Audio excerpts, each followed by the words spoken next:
Alex, good afternoon, all. This is the regular board meeting of the Board of Directors of the East Bay Regional Park District for February 15, 2022, and we are beginning at 1:02 p.m. Madam Clerk, would you please do a roll call? Yes, President Coffey. Director Rosario. Here. Director Lane. Here. Director Gillespie. Here. Director Corbett. Here. Director Here. President Coffey. Here. Director Eccles is absent. Yes, Director Eccles is a bit under the weather. We miss her. Staff present. Could someone do introductions? I should have finished. Sorry about that. General Manager Landreth. Present. Deputy General Manager Alvarez. Present. General Counsel Borgo. Present. AGM Cook. Present. CFO AGM Ocker. Present. AGM Chief Chiobaro. Present. AGM Kelchner. AGM Johnson. Present. AGM O'Connor. Present. Chief of Legislative and Government Affairs, Eric Fueler. I believe he is on the line. I think I saw Eric. Yes.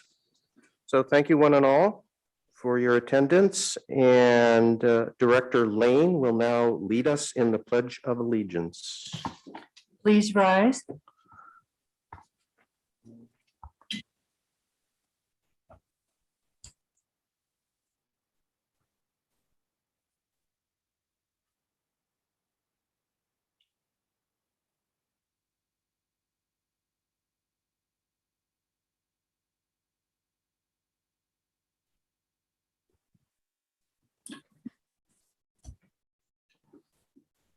Thank you very much. And I've asked Director DiRosario to do a Native American acknowledgement for us today. Thank you, President Coffey. East Bay Regional Park District's headquarters is located within the Huichin territory on the unceded lands of the Ohlone Chochenyo speaking peoples, who have continuously lived upon this land since time immemorial. The lands now encompassed within the boundaries of the East Bay Regional Park District are the ancestral territory of the Ohlone, Bay Miwok, and Delta Yokut.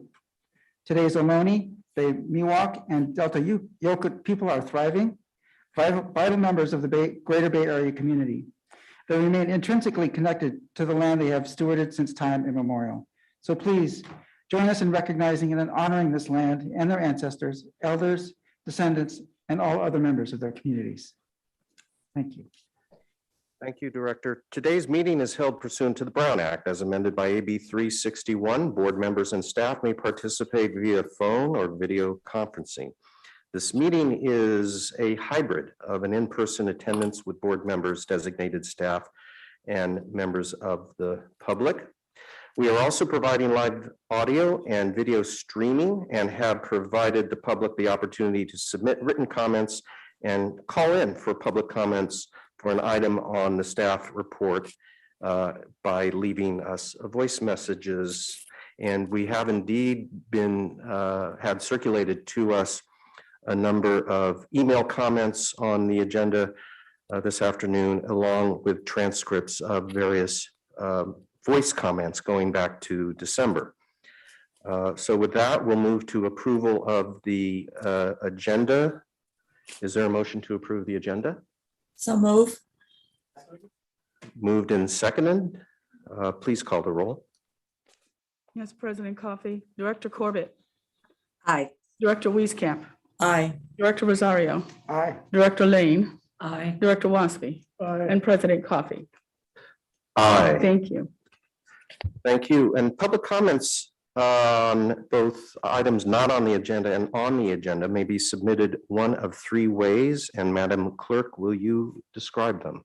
Yes, President Coffey. Members of the public can send me an email at yburial@ebparks.org. They can call us and leave us a voicemail and we'll transcribe the message at 510-544-2016, or they can simply join the meeting and raise their hands at the appropriate time so that I can see it on Zoom screen. Public comments will not be read at the meeting, but any written emails or transcribed voice messages will be included All comments letters received before the 3 p.m. deadline yesterday have been distributed to the board and will not be read again at this meeting. Thank you. Thank you much.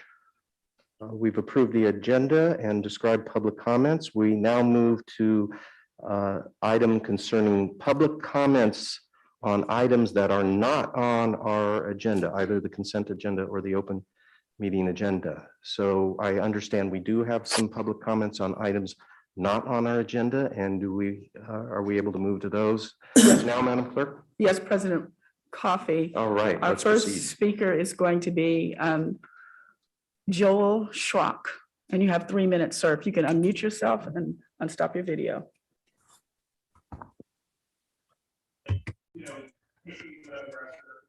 Hi, everybody. All right. Hey, thanks. Hello, ladies and gentlemen of the board. I'm Joel Schrock. I'm the advocacy lead for our group of 8,000 Bay Area mountain bikers called Bambi. We're seeking better trail access. We all saw last week's news coverage of our ongoing quest for equitable trail access. The official park statement challenging the cycling community to work with the board for better access is unfortunately frustrating and hollow.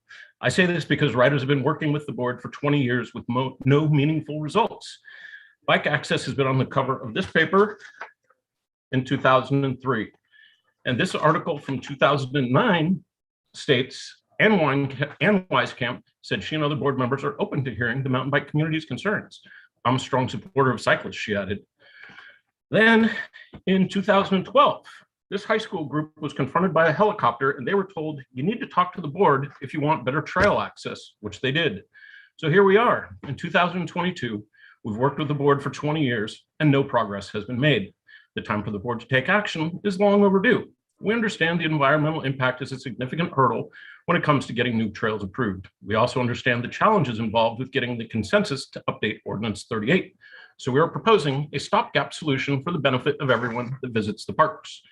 Considering the lack of action for 2 decades and the complexity of building new trails, we think it is fair to ask the board to suspend enforcement on some of the bootleg trails across the park system until a meaningful trail plan can be implemented. These trails have existed for decades. There's little risk of environmental impact for their continued use. We're not asking for a sweeping revision of Ordinance 38 at this time. We're asking that a directive be put in place that would allow people to ride these existing trails without the risk of being punished for riding a bike on a well-worn trail. When bike access is officially adopted, our parks will provide a better and safer experience for everyone that visits them. The park has 125,000 acres. It's not like there isn't enough space. It is time to take action for equitable trail access. Thank you. Thank you, Mr. Schrock. Neil Fujita, I know that you're commenting on an item G that is on the consent calendar, so this will not be during public comment unless you had a public comment. Thank you, Joe. Thank you. Okay, Neil. So I'm going to call you when we get to that item on the consent calendar. Got it. Thank you. All right, you can put your hand down. I will. And then the next, then I have Andreas Clover. I don't have your name. Are you commenting on an item not on the agenda, sir? No, I was going to comment on an item on consent calendar. Okay, then we will come back to you when we get there. Scott Bartlebo, I believe that's you, Scott's iPhone. Bartleby. Bartlebo, you have 3 minutes, sir. Yes.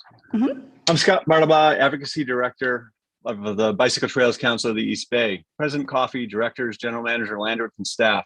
Thank you for the opportunity to comment today in response to the recent statement by Assistant General Manager Carol Johnson challenging mountain bikers to work with the Park District. We find this statement confusing. The Bicycle Trails Council of the East Bay has been working and collaborating with the district for 35 years to develop, maintain, and ensure equitable trail access. Furthermore, we have worked with the district on the Pleasanton Ridge Land Use Plan. Others in the mountain bike community have worked with the district regarding Pleasanton Ridge as well. We have worked with the district to not create or ride unauthorized trails in a number of other ways, too numerous to name in 3 minutes. Items of particular note include participation on the East Bay Area's Trail Council, participation in the Sibley-McCosker land use planning process. The board removed bike access from that plan by resolution, which included a commitment to revisit bike access in the periodic Ordinance 38 update. That did not happen in the 2021 update, and we ask you to restore that bike access in 2022, supporting the quality work that staff have done. We've made presentations to and active contributions to the Trail User Working Group in collaborations with other members of the Trail User Working Group. We've submitted numerous Ordinance 38 change requests over the years. Volunteers have contributed thousands of hours to trail maintenance, including bridge projects on Havey Canyon and at Crockett Hills. We routinely work to educate the mountain bike community regarding trail etiquette and respect for other trail users through our group rides, newsletter articles, social media, trail etiquette videos, and the Trails Are Common Ground campaign. We promoted educational videos during the COVID pandemic. We continue the effort to bring bike bells to high volume trailheads. The Pleasanton Statement adds fuel to the fire and makes it difficult to defend working within the system to those who look at the history. Furthermore, one can look nearby to Napa and Santa Cruz counties to find land managers successfully providing mountain biking access. Statements by AGMs O'Connor and Kelchner at the recent PAC and executive committee meetings show that there is recognition and progress. The Briones pilot and engagement on the Wildcat Flow proposal are encouraging. We hope the Briones pilot will bring meaningful change and be applicable to near-term change in Pleasanton Ridge and Del Valle. Safety, which was cited as the driver for the most recent enforcement actions at Pleasanton Ridge, can be managed on advanced trail features on public lands. The SoCal Demonstration Forest Trail System is a nearby example. Bentonville, Arkansas trail systems provide much broader examples. We have met the challenge to work with you over the last 35 years. We do not promote creation or riding of unauthorized trails, but we do understand how the public can get to that point. We ask you to continue with the efforts already in progress and commit to additional short and long-term action. We will continue to work with you to improve all trail user experiences while protecting the environment. Respectfully, Scott Bartlebaugh, Advocacy Director, Bicycle Trails Council of the East Bay. Thank you. Thank you, sir. Thank you, Scott. I also see a gentleman, and I just have the name of Mo. I don't know, were you here to speak on an item not on the agenda, sir? Yes, I am.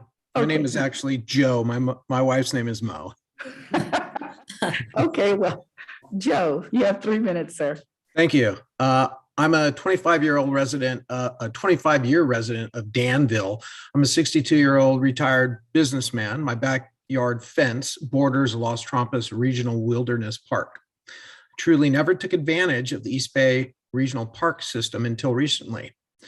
My 3 back fusions did not allow me to hike long distances. In April of 2020, I purchased a Class 1 pedal assist e-mountain bike. Surprisingly, the bike gave me painless access to our surrounding parks, so much so that I recently finished riding my 3,000th, if I could say that correctly, mile, consisting mostly of the East Bay Regional Parks, trails, and fire roads. In the last 2 years, you might say I had quite a sampling of what we have in our proverbial backyard, and it's truly beautiful. I appreciate our park's ecology. This appreciation has been met by my company donating over $22,000 to save Mount Diablo and currently adopting a public mountain bike trail in the La Sierra with the Sierra Trail Stewardship, which we are members. As members, we work in unison with the Forest Service, maintaining and building trails for the purpose of mountain biking. It's a win-win, something we all could learn from. On a regular basis, I ride Los Trompas with various folks just like me. We're all in our 50s and 60s. We're tradesmen, physicians, lenders, law enforcement, techies, and much more. We're also family men and active in our community. As cyclists, we are legally confined to fire roads, which makes no sense. Fire roads are conducive to higher bike speeds, and that's where the families hike. Single track trails slow down cyclists, and there are fewer hikers. Often we ride the single tracks, allowing us to avoid the hikers almost completely. It's safer and a much better riding experience. And yes, I know it's illegal to ride the single track, but we believe laws are like donuts. There are holes in them for common sense.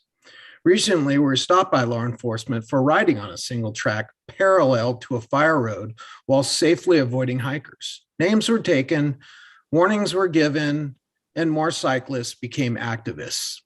There's a huge need for dedicated mountain bike trails. Citing bicyclists, gaslighting the issue, and delaying action is upsetting for all users of our East Bay Regional Parks. The problem of limited bike access is not going away.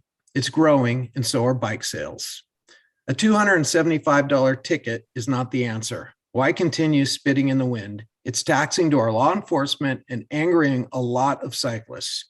10 days ago, I attended a rally on Pleasanton Ridge with over 100 mountain bikers demanding more trail access. More rallies are planned. More cyclists will voice their concerns at these board meetings. Last week, a newspaper clipping was posted on a popular mountain bike social media site titled "Plight of the Pleasanton Ridgelands Trail. Why is the mountain bike community so upset?" It was dated 2003.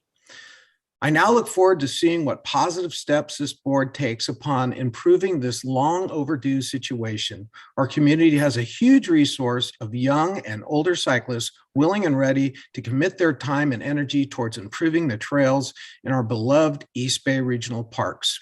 Welcome it, embrace it, and let's work together building a better future. Anything less is a waste of everyone's time, energy, and money. Thank you for letting me speak. Thank you, Joe. Our next speaker is Eunice Noel Wagner. Ms. Wagner, you have 3 minutes, ma'am. Thank you. Thank you. I got the video going. Maybe it's not showing there. Okay, thank you for allowing me to speak today. Now I'm starting the video. Okay, there I am. Okay, I saw the news program about the bikers wanting to have trail access. And in a way, I got to thinking about it because, see, I specialize in design for aging. And I know what age-related hearing loss does for you.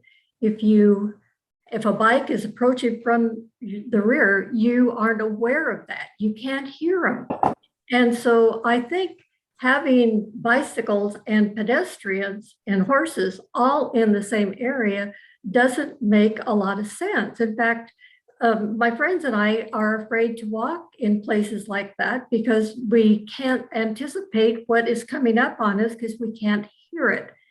Now, about when you're 80 years old, I'm not quite there yet, but you have a high hearing loss, and that's common for men and women. It's not unusual. So hearing loss is one of the biggest problems that we face. So I and my friends would like to have a safe place to be where bicycles wouldn't be also sharing the road with us because we can't hear them, especially if they're at the high speeds. So it seems to me that there's more people riding bikes, which I think we all need exercise. We need to be able to get out, and we need safe places to do that. So I would recommend that we adhere to some of the requests and make some paths for them that's dedicated for them and not trying to share everybody on the same pathway. Thank you very much. Thank you, Ms. Wagner. Mhm.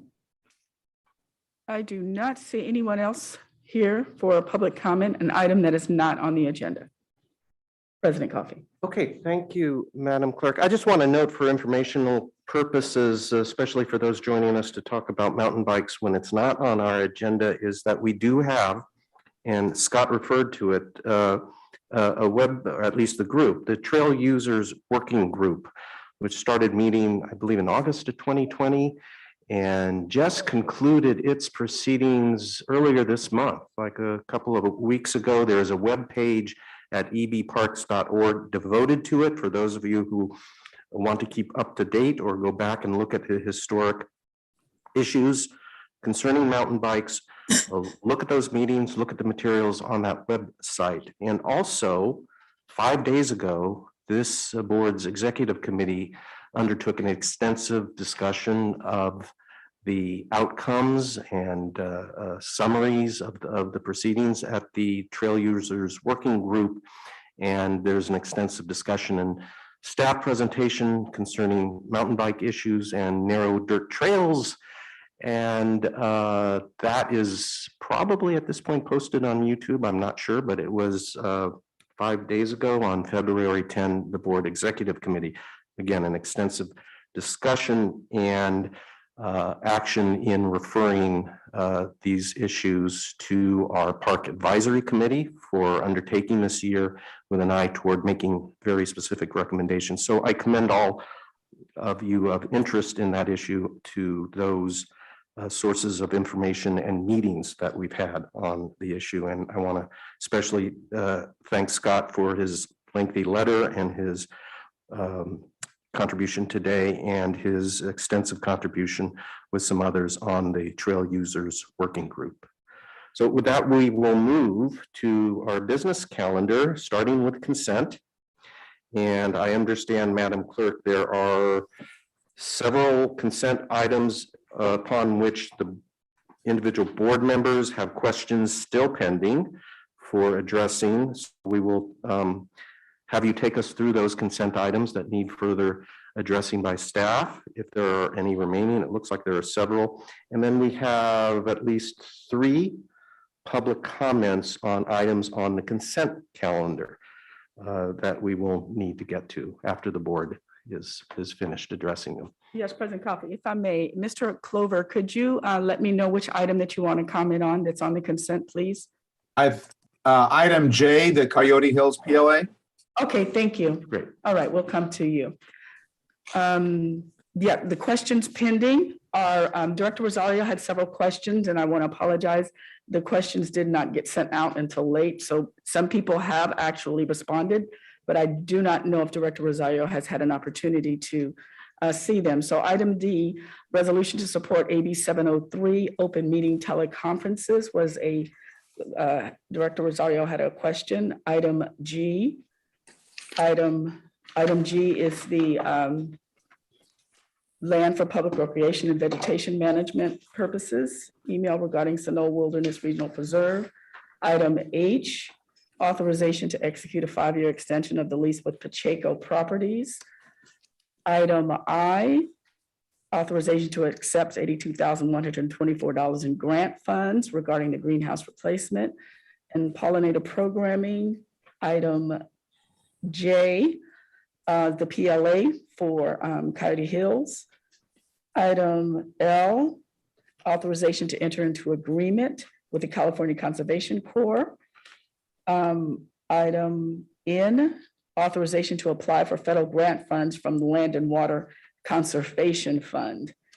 And Director Rosario would like to pull item J for discussion.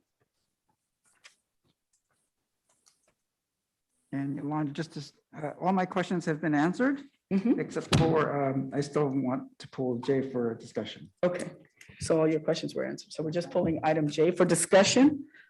And we had a comment from Mr. Clover on item J and a comment from Neil Fujita on item G. All right, well, let's sort that out. Okay. Of those items that you mentioned, they were all Rosario questions that have Yes. since been answered except for J. So we're going to discuss J and those that we have a public comment on. Are there any other board items that need to be pulled for discussion or questioning? Okay, so we have about 3 items. Let's go with J first, because that's Director Rosario's. Thank you very much. And I just want to thank Jason. He did answer one of the questions, and I just wanted to follow up. And my question on this is the authorization to execute a project labor agreement at Coyote Hills, and which I fully support. But my question was, because I heard that there was some difficulties in getting to that PLA agreement, and my question was there a difference from the PLA that we had at Encinal Dunes versus the PLA that we just now that's before us for Coyote Hills? And the answer was that they're basically the same. And so my question is, not really a question. Yeah, I guess it is a question. Going forward, why? Because we know we have several of these restoration these projects from the Bay Area Restoration Authority in line, and why we can't use the same template if they're if there's basically there's no differences between the Encinal and Coyote Hills, why can't we use those same templates going forward?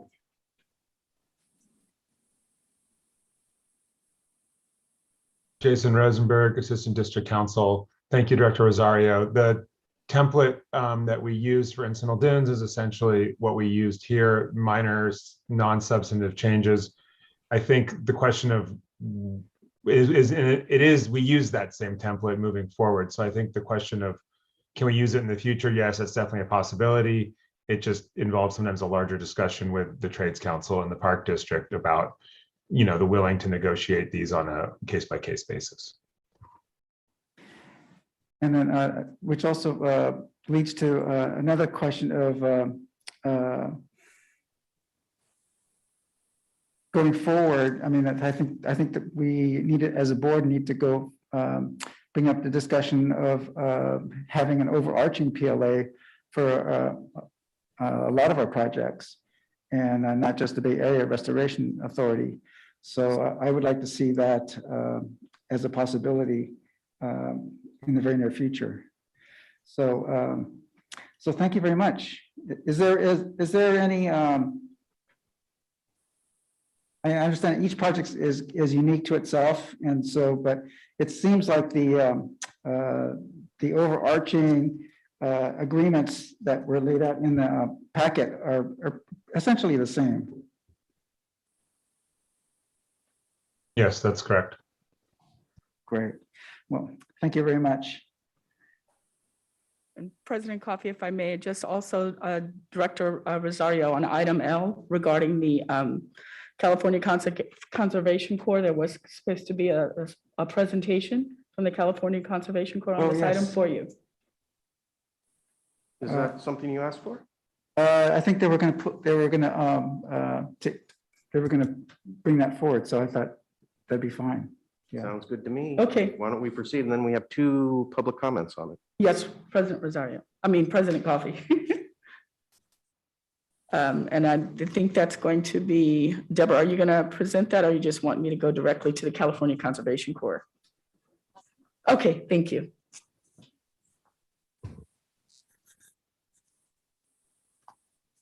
Good afternoon, Deborah Auker, Assistant General Manager of Finance and Management Services. And we did want to just highlight a few of the points in the board material here. And we have just a few slides to share with you. We have Eric Fuller, our Chief of Government Affairs, and Jeff Rasmussen, Assistant Finance Officer, to just kind of walk you through this report. And then we also have members of the California Conservation Corps here to comment or answer any questions. So Jeff, I believe you were going to pull up the slides. Is that correct? Yeah, I'll try to start sharing my screen. So thank you. Yeah, this works. And I believe, Eric, if you would like to go ahead and start, that would be great. Can everybody see my screen? Yes, thank you. Great. So here's just an overview of what we're going to talk about today for the legislation, the conversations, and all the way to the next steps of this Conservation Corps project. But with that, I'll turn it over to Eric Fuller. Yeah, thanks. Eric Fuller, Chief of Government and Legislative Affairs. Just wanted to start by thanking Bruce Sato and Jared for being here. This has been a bit of a journey, but I think we're getting there. And this year's budget and last year's budget certainly helped. There's a lot more emphasis on vegetation management and funding for vegetation management, but recognizing that you also need humans to do the work. So the Conservation Corps has received some increases in both their budgets for staffing and also their budgets for infrastructure. And so we've been in communication with them for probably the last 4 or 5 years, really, but it's starting to look like we're getting close to realizing some conservation corps in the East Bay. Next slide, please. We started with well, actually, we may have started before the site visit, but we had a site visit about 5 years ago, Bruce, I think, with you and your team out at Holly Court, Bollinger Canyon, to talk about possibly bringing the corps back. That site itself actually did used to house CAL FIRE crews, and also is an old 1950s Nike site, so in much need of infrastructure improvement. Our conversations have been about making sure that the infrastructure there could house 2 forestry crews, and as it states here, with the full amenities. And then we also had the fortunate opportunity to have Jessica Morris actually visited mostly our tree mortality sites, but we did have the opportunity to speak with her about the need for funding for the core infrastructure. And it really was an eye-popping moment for her to see how much work we had to do. And I think this particular project moved up her list of priorities. And just last week, we had a conversation with Assemblymember Bauer Kahan regarding the possible budget transfer, or if additional resources were needed, a budget ask, and she was very positive. And then, as you see here, a future site visit coming up this week. And I think I turn it back to you, Jeff. Sorry, would Bruce or Jared like to say something maybe at this time about our partnership or the work we've done?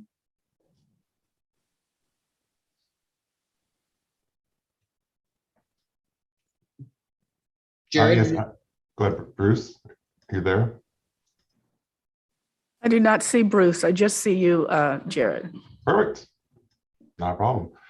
Well, thank you very much, board. It's great to be with all of you here. Just a few comments on our project.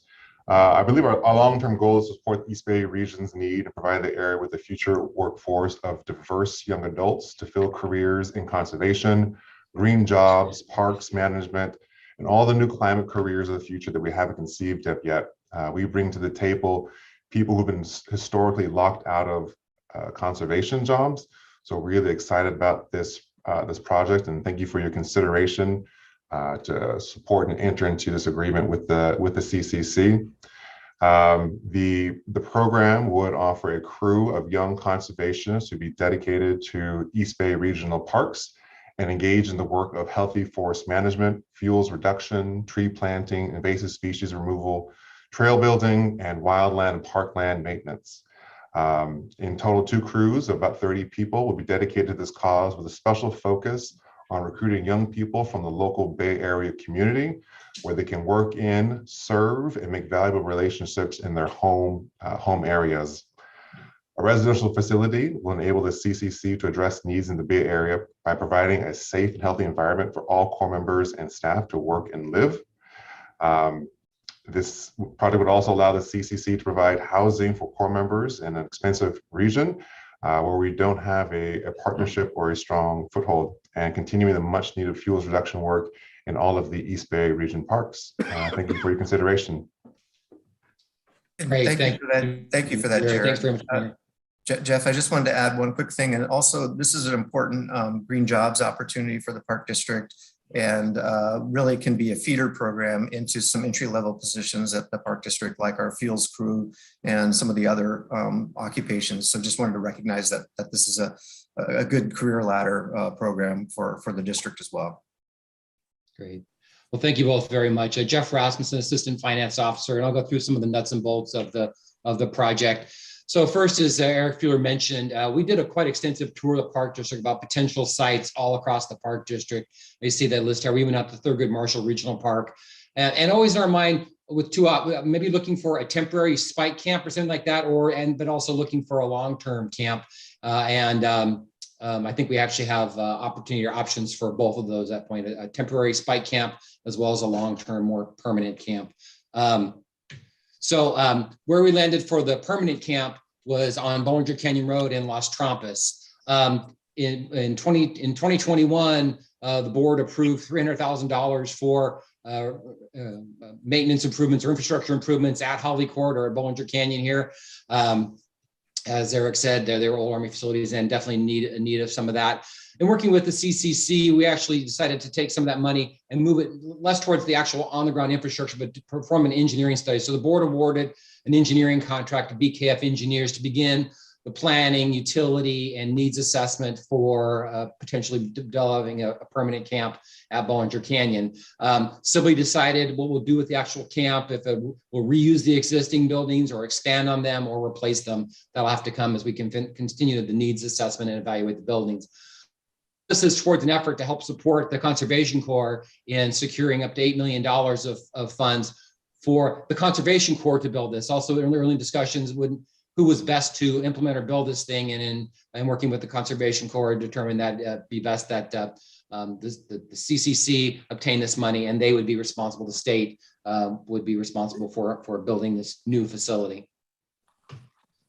So the place we landed on after looking at all those sites for a temporary spike camp was Lydia Lane out at Round Valley. There are two older homes out there, but they're actually in very good shape. Here's a picture of actually the older home here on the slide, but even this one has brand new air conditioning, brand new roof and that. But at the same time, when looking at these properties, the Park District was already in the process of renovating these for our residents program. So we already have projects underway and funded to improve the water system out there, make sure the septic's working, and renovate the interiors of two houses out of Lydia Lane. There's this one and another one. They're right next to each other at Lydia Lane. And then finally, we'll need to work on the timeline. If we're going to have a spike camp, there's a good amount of work to be done. The Conservation Corps has to hire crews and put them on site. So we'll have to continue to coordinate with the CCC and do the best we can to get the crews on site as soon as we can. So yeah, next steps. Continue the engineering study out of Bollinger Canyon. We need to sign the agreements that we're talking about today. Finish these spike camp improvements that I mentioned and get the temporary crews on site, and then help the CCC pursue funding and get their construction, and then eventually have a permanent crew out of Bollinger Canyon.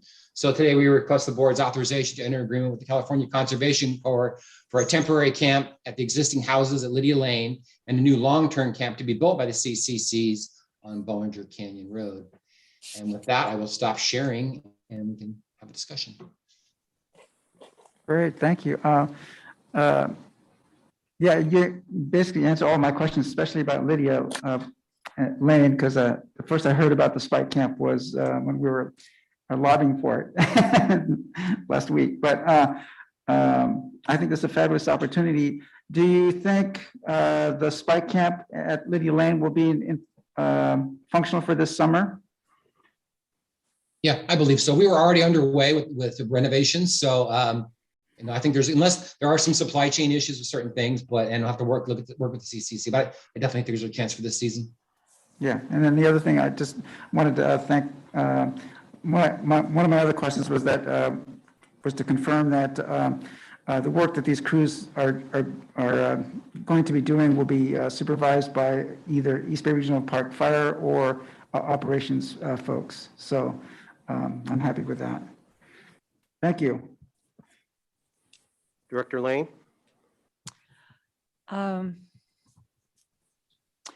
Yes, what's a spike camp? That's a good question. I just use the term. Maybe Jared, you can explain a spike camp for us. Yeah, absolutely. A spike camp is where we set up a temporary residential living situation centered on a project. So for example, around Lydia Lane, with the use of the two houses, what that might look like is one of the houses has a nice kitchen, and that would be used to prepare meals for the crew members. A crew is about 12 to 15 young adults. The goal would be to start off with one crew. So we would use the kitchen facilities there. We would have a number of training and development opportunities. So a room could be used for a classroom. There we'd be using the bathroom and the shower facilities on site. And then another house could be used for storage of equipment and administrative space. And then all around the area, the houses, you would actually see tents up where the Corps members would be sleeping and spiking. So a spike is essentially going from like a central hub out to a distant remote location and setting up camp for a while. So it's sort of a temporary project base at a location. Okay, so a permanent housing wouldn't be called spike.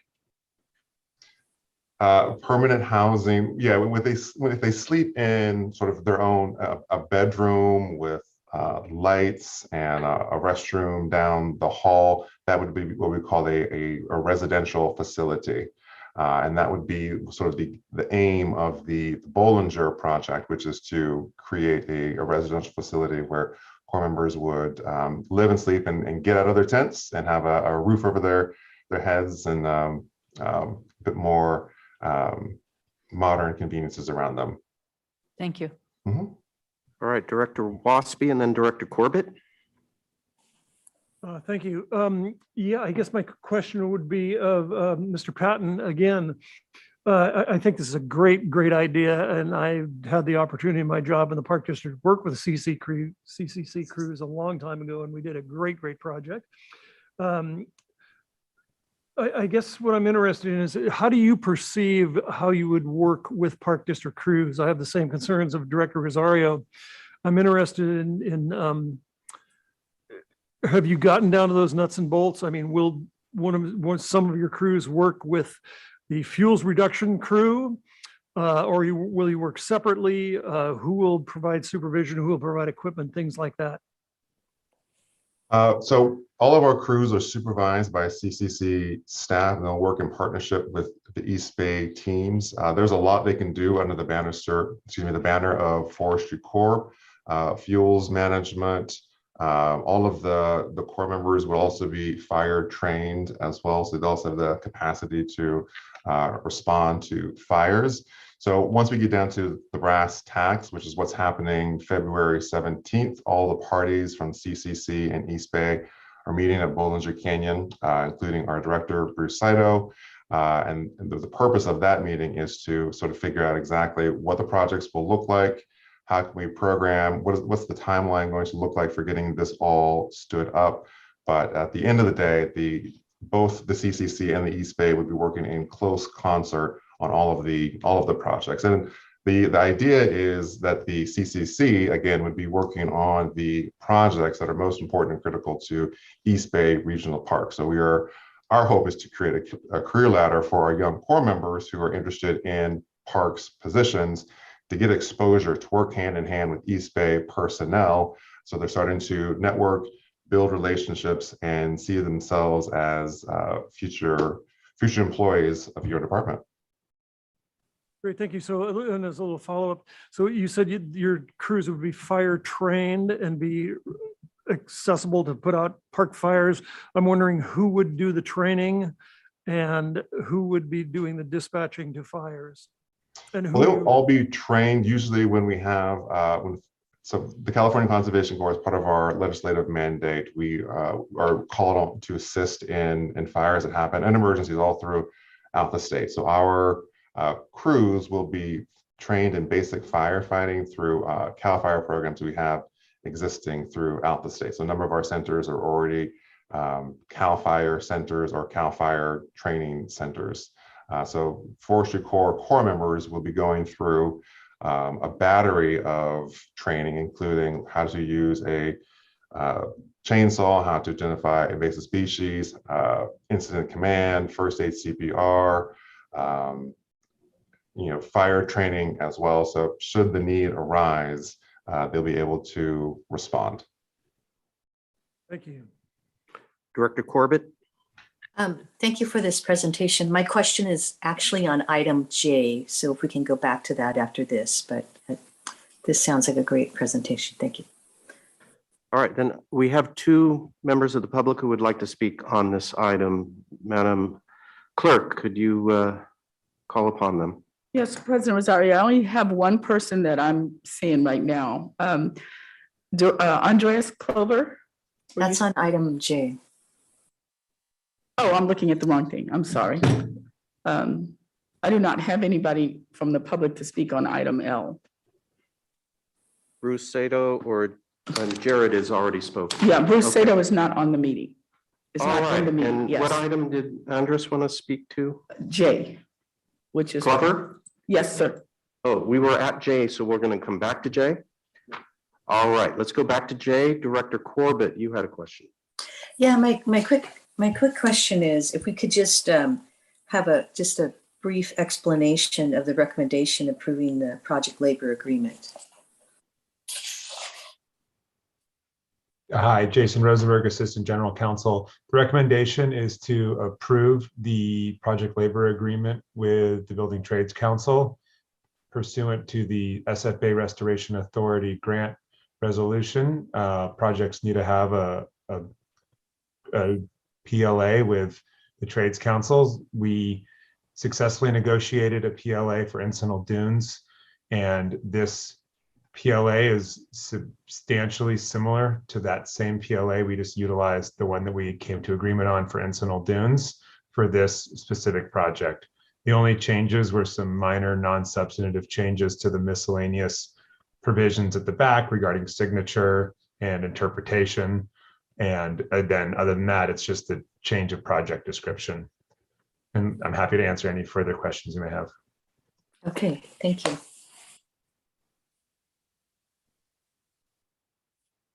Mr. Andreas Kluver, please. I'm sorry, Director Corbett, were you finished?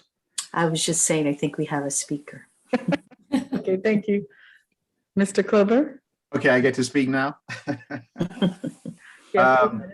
Yeah, good afternoon, board members and staff. Andreas Kluver, Secretary Treasurer of the Alameda County Building Construction Trades Council. Definitely want to speak in favor of this item. I do want to thank the staff and the legal staff as well too for taking the time with us to work on this PLA with Coyote Hills. I do think that we initially had made a request from staff at the time we started this process is to explore an agency-wide agreement. And I think rightfully so, we heard back from staff that that's actually something that this board would have to give direction on. And in that light, I would strongly encourage that. I would encourage that for a couple of reasons. One is that we don't always have to go back and take time and do the actions as these projects come up.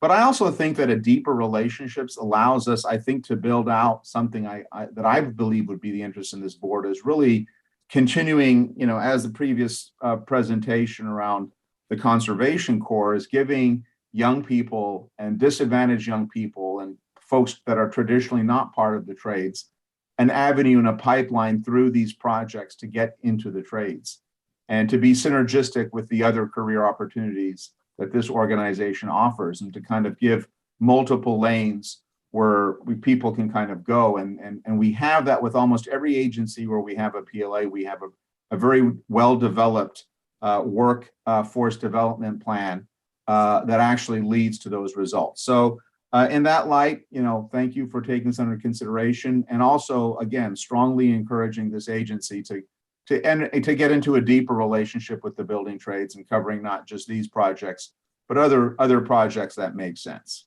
Thank you very much. Thank you. Thank you. We do have a speaker on item G. Okay, so we have a public comment on item G, and then I would like to ask Eric and Lisa to address item C briefly, the summary of the legislative agenda for the coming year. Okay. And I've alerted Eric to that. So All right. item G. Yes. And That would be Neil Fujita. thank you, Neil. Yes. You have 3 Good minutes. afternoon. My name is Neil Fujita. I'm the Watershed Resources Manager for the San Francisco Public Utilities Commission. And I oversee the natural resources management of SFPUC properties in the Alameda Creek watershed. I got to say, it's a real treat for me to see the faces of old friends and colleagues. My comments are in regard to consent item G, the authorization of a 30-year lease between East Bay Regional Parks and SFPUC. As many of you know, this lease has been a work in progress for many years, and its authorization will be the culmination of a lot of hard work, negotiation, and coordination. I would like to thank and commend all of the EBRPD staff that have worked on this lease, some of who have retired during this effort. Although long, this process has always been conducted in the spirit of partnership, effective communication, and collaboration. I'd also like to thank Park Supervisor Gordon Willey and his on-site staff for all the years of support and coordination during the preceding lease. Major SFPUC projects and events in the region proceeded smoothly, largely due to the efforts of Gordon's Synod team. I enthusiastically support the authorization of this lease as it formalizes this great working relationship between our two agencies for many years to come. I'm confident the lease will be instrumental in continuing the ability of our respective agencies to effectively serve the public in the Sonoma region. I thank you all for this opportunity to provide these comments. Thank you. All right, if there are any other board comments on this item, Director Lane. I just want to say to Neil, it's good to see you again and thank you for your thank you. You beat me to it, Director Lane. Neil, good to see you. Thanks for your support. And I'm ready to make the motion.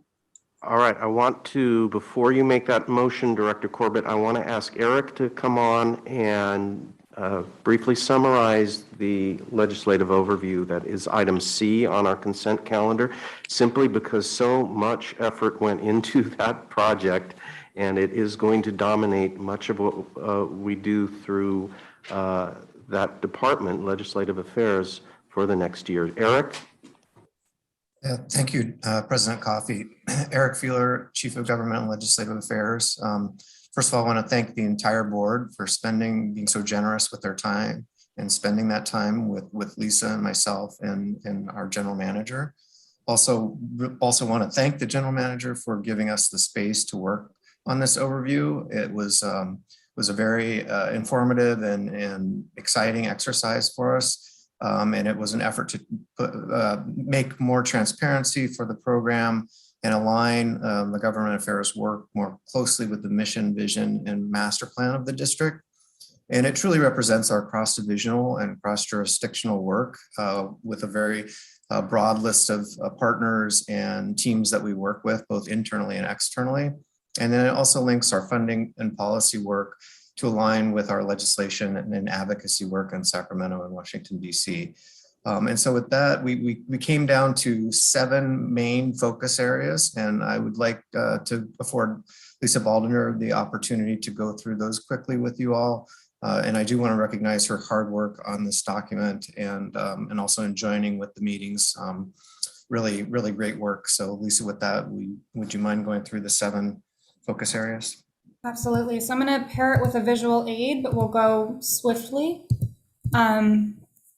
So this document that the board has received and contributed to, I really want to begin by emphasizing that it's intended to be a living document. This document will capture as bills are supported in legislative committee, as they're reviewed. We'll update it as events occur and site visits and use this to really capture the work that our board, our legislative committee, and our department does over the year. The 7 categories include wildfire resilience, and each has a 1-sentence goal at the top of it. And thank you to Director Lane for contributing. Sea level rise preparedness, community health, ecosystem stewardship, green jobs, and so that is in good complement to our discussions here today with the Conservation Corps, welcoming visitor use facilities, and climate-friendly transportation. So this is inclusive of both active transportation as well as transportation to access our parks and trails.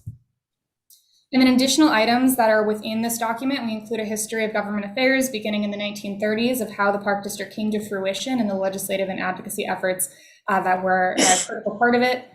Significant accomplishments of government affairs, including the $13.5 million in outcome of our Sacramento visits in 2021 and the success of Measure FF in the shoreline side of the district. We include an overview of our 2022 state and federal member request for both those that were discussed in Sacramento and those that will be discussed in Washington, D.C., and then our 2022 performance objectives, because we really want to be aligning this document with all activities at the district. So each section is aligned with the mission, vision, and values of the district, and we align it with our budget performance objectives as well. So that's an overview of the document. And as I really want to stress, it's a living document, and we look forward to building it and growing it and amending it with the support of the board. Thank you. Thank you very much. And the presentation to the Legislative Committee was very thorough and comprehensive on the overview. And we all can go back and take a look at it because once again, it's going to be a large part of what we do behind the scenes on behalf of the communities we serve in the East Bay, both in Sacramento and in Washington, D.C. Any other comments? With that, Director Corbett, your motion is in order for the consent calendar and nothing has been pulled for separate vote. Wonderful. So glad to make the motion for the consent calendar. A pretty impressive consent calendar, I must say. Yes, So I'll make that motion, please. yes, indeed. Is there a second? Second by Director Rosario. Madam Clerk, please call the roll. Yes, President Coffey. Director Waspy, Aye. Director Lane, Aye. Director Corbett, Aye. Director Wieskamp, Aye. Director Rosario, Aye. and President Coffey. Aye. Thank you. So with that, we are moving to item 2A on our open session. Authorization to enter into a contract renewal with the USDA Wildlife Services to protect threatened and endangered species and public safety by conducting predator damage management. We have several public comments on the agenda item. We will first go to the staff presentation on the item, then to board comments and questions. Then we'll take the public comment before we vote. Thank you, Director Coffey and members of the board. Christina Kelchner, Assistant General Manager of Acquisitions, Stewardship and Development here at the Park District. So this item seeks authorization to renew a contract with USDA, the United States Department of Agriculture, for wildlife management services. The Park District has worked with USDA for wildlife services management since 2005, and staff has returned to the board every few years to renew the contract during that time. Next slide. So just for context, the Park District's mission, of course, includes preserving a rich heritage of natural resources. Protection of natural resources is at the core of all that we do. The Park District currently has protected over 125,000 acres of open space that is forever protected from development and that provides habitat for all kinds of wildlife. The Park District maintains a staff of over 20 award-winning biologists, botanists, resource ecologists, and other environmental professionals, many of whom are recognized leaders in their field, often collaborate with academic research and teach at universities and are published in peer-reviewed journals. The Park District also has invested millions of dollars in restoration of natural systems, both shoreline wetland projects and riparian systems. And in an urbanized area like the Bay Area and the East Bay, protection and restoration of natural resources and habitat is particularly important, where the urban development impact can really affect the healthy functioning of ecosystems. Go ahead, Matt. The impacts of urban development on wildlife are well documented and not unique to the East Bay. It's a worldwide issue where you have human encroachment into habitat, as we do in the East Bay. Some species thrive on the human presence with abundant food and shelter.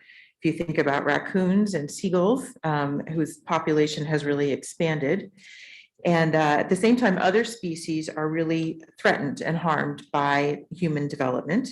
And the species shown here, such as the least tern and the snowy plover, are really on the edge and threatened with extinction. Only 5% of these species' habitat, the original shoreline habitat, remains.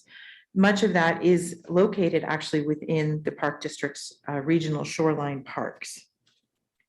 When we lose species, we don't just lose an irreplaceable part of the intricate biodiverse systems around us.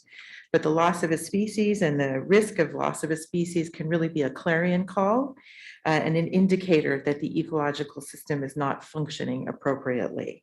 So there are many reasons, including regulatory, contractual obligations, why the Park District invests in protection of the natural resources and protection of threatened and endangered species. Next slide. And just a note, as I mentioned, overabundant urban wildlife is something that we are all familiar with. And examples are rats and mice, raccoons, gulls, skunks, Canada geese. These are species that thrive near urban development. And as I mentioned, urban development today is one of the largest threats to biodiversity across the developed countries. Since 2005, the Park District has worked with USDA to manage some of these species. So USDA manages a lot of wildlife for us, including if we have aggressive coyotes that are having negative human-wildlife interactions, and several other non-native foxes, crows, skunks, raccoons that are overabundant in the East Bay area. We did contact in preparation for this contract renewal. We did reach out to 6 other major land management entities around the San Francisco Bay and learned that all 6 of those agencies do use USDA for these services, and none of them were aware of any other service provider being available in the area. And part of this is because it's a very specialized skill and requires a certified biologist that holds a 10A, 1A permit from the resource agencies to be able to do predator management in sensitive habitat areas. And USDA does hold those permits. Next slide. Just a little example of urban wildlife that thrives. The California gull, believe it or not, was non-existent in the San Francisco Bay several decades ago. They bred more inland, and then that habitat got built upon in the Central Valley, and the gulls then migrated and took up residence here in the East Bay and around the San Francisco Bay, and their numbers have just grown exponentially to at one point a high of over 50,000 gulls. So from 0 to 50,000, and those gulls will actually travel all the way out to the Altamont landfill, and they really thrive on the abundance of food that exists at landfills. And gulls are actually the main predator responsible for the loss of terns, the least terns at Tern Island in Hayward. So they are very much on our mind and something that USDA helps us manage. Next slide. And this graph just is a brief look at when we started doing predator management of gulls in Hayward, the least tern population and the breeding success really fundamentally changed. So when we didn't have gull management, we were not getting success of the breeding pairs at Turntown in Hayward. And then once we instituted a management of the gulls, we saw that breeding become very successful. Go ahead. So as I mentioned, there are many species that that we do need to manage throughout the Park District. And one of those many species that we manage and that we work with USDA to manage is free roaming cats that are sometimes found in sensitive habitat areas, particularly in the shoreline areas. And in 2020, public concern was raised regarding the Park District's management of free roaming cats. So in response, the board asked staff to do a thorough review of our policy. And in 2021, in June of 2021, the board approved revisions and updates to the existing cat management policy. And some of the highlights of that policy, we've been to the board 2 or 3 times in the last year and a half. But so just briefly, that policy does, the goal of the policy is really it aims to avoid the need for lethal control by increasing prevention and trapping efforts and surveillance, and also fence repairs and other increases in activities so that the lethal removal is not needed. The policy does prohibit lethal removal except as a last resort, and also after collaborating with the animal shelters. Collaboration with the animal shelters, the local animal shelters, is really a cornerstone of that policy. We meet with them every month. We were just meeting with them this morning. It is a very active, robust partnership. They've been fantastic and really working in partnership with us. The policy also requires AVMA compliance, American Veterinary Medical Association compliance, and the animal shelters help us to inspect to make sure that is always complied with. And the last thing I'll say about our policy is that a toolkit was released this year from the Association of Fish and Wildlife Agencies, specifically on best practices around managing free roaming cats for the purpose of protecting endangered species. And our policy, we knew that was coming. We talked with the experts who were developing that policy or those guidelines. Our policy is very much in line with that toolkit, with those best practices. Next slide.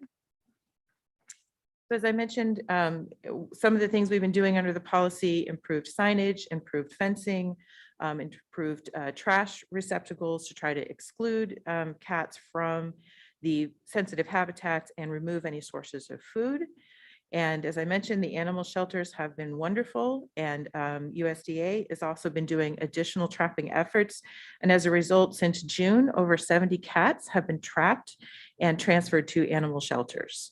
And we have not had any need for lethal removal during that time. We are having ongoing monitoring at shoreline parks, and again, the trapping is done by park staff, by animal shelters, and the volunteers who work with those animal shelters, and by USDA. Next slide.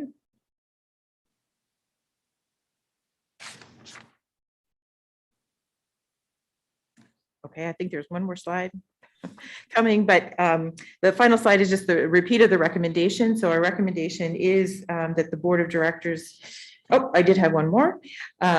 So yes, looking forward, enhanced training for Park District staff. So we're rolling out training for Park District staff to be sure that the staff is familiar with the animal shelter partners, develop those relationships further, and that Park District staff knows what to look for in terms of development of a cat colony that we don't want to see near sensitive habitat, so they can be reporting in to the biologists about that, and we can take care of it before it becomes a problem, and by trapping and rehoming those cats. And we also are working on an MOU with the animal shelters, and the Regional Parks Foundation is looking at some funding to help with education and signage. And we will be back to the board this summer with a full update on implementation of that revised policy. And with that, the recommendation is that the board go ahead and continue the Park District's long-term relationship that we've had with the USDA to manage urban wildlife of many kinds throughout the Park District. I'm happy to take any questions.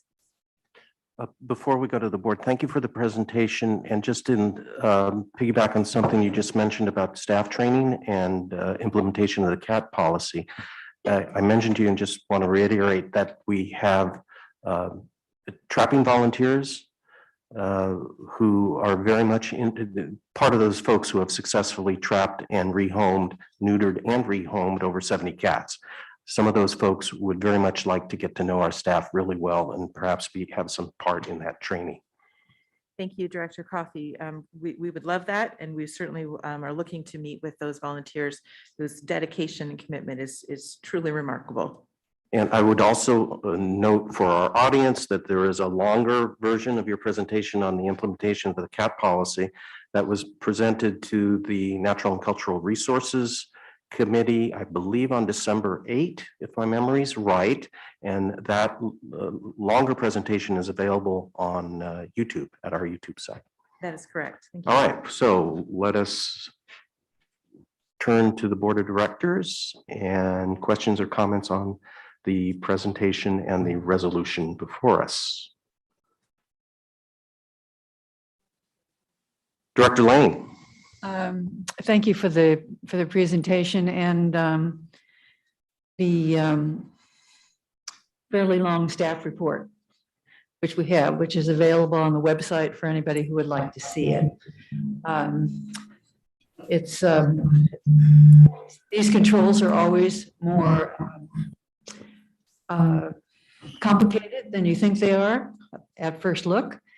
And, but I was really pleased to see that over the last 6 months, we've been able to remove 70 cats from sensitive habitats. And no lethal control has been utilized. So I think we are moving along well. And I know we've received a number of identical messages from people who perhaps have not read about the extent of what we are doing. And I want to say how much I appreciate the staff's work on this to try and have it work not only for the Park District, but for the animals that we are trying to protect. So thank you.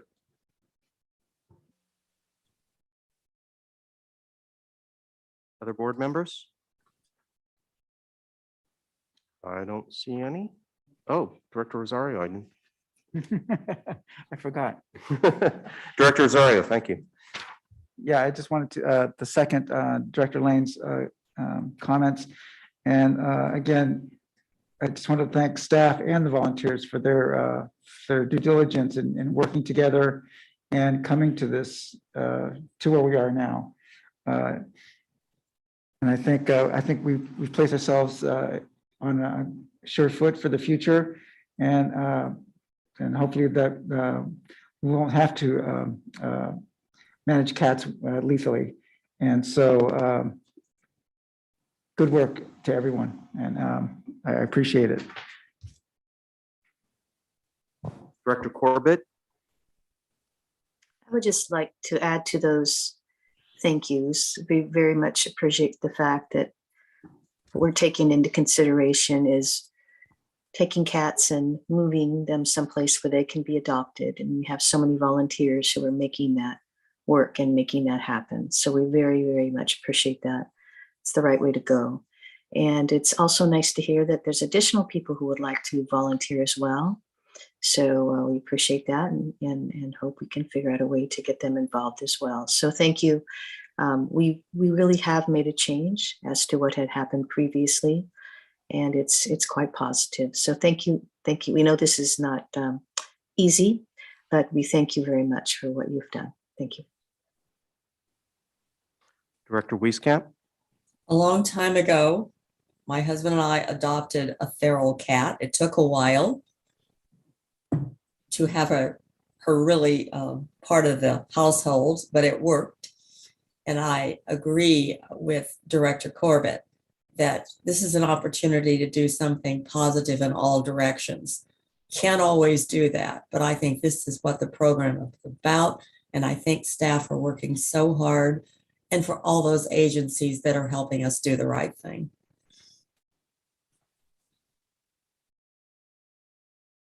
Any other comments from the board?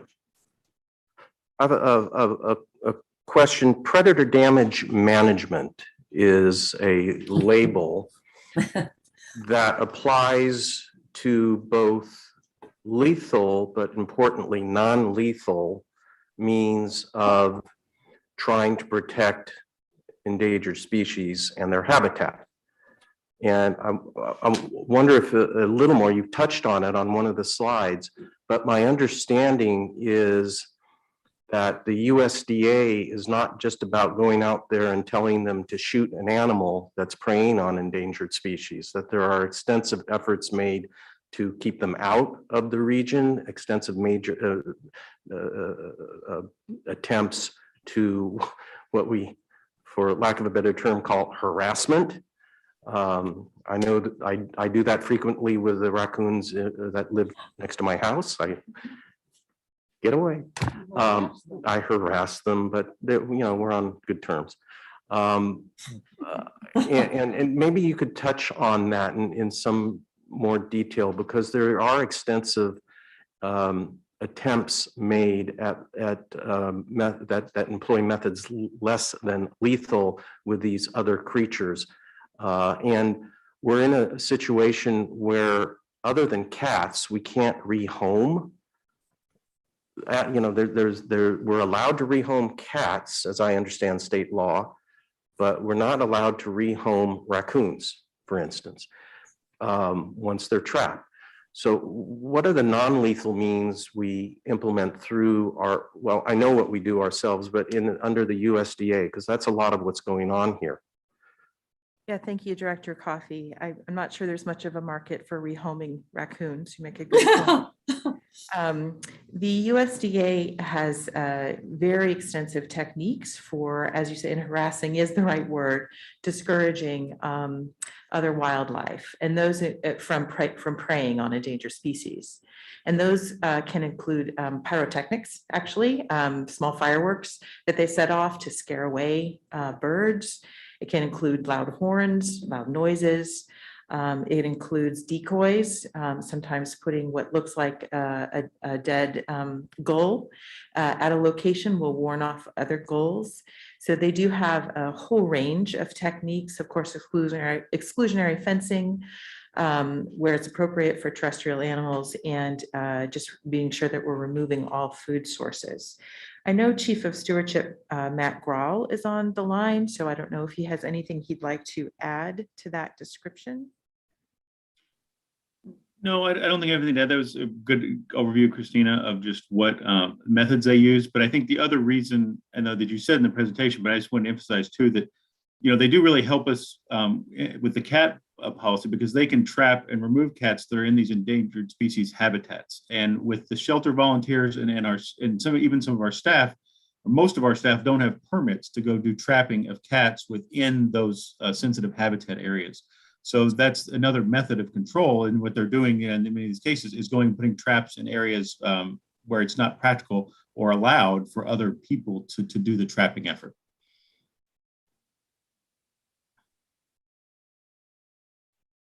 Okay.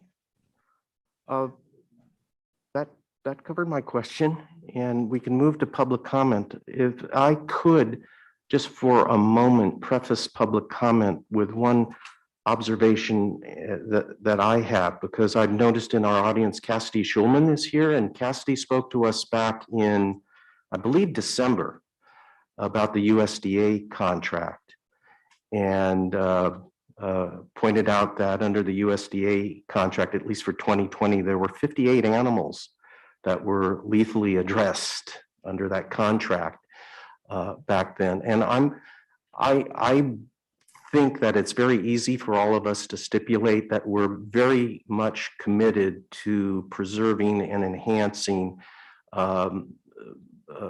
endangered species and their habitat. And we go to a lot of effort both to maintain their habitat, enhance their habitat, and in fact, create their habitat such that there are thousands of otherwise endangered species that owe their existence to our efforts today.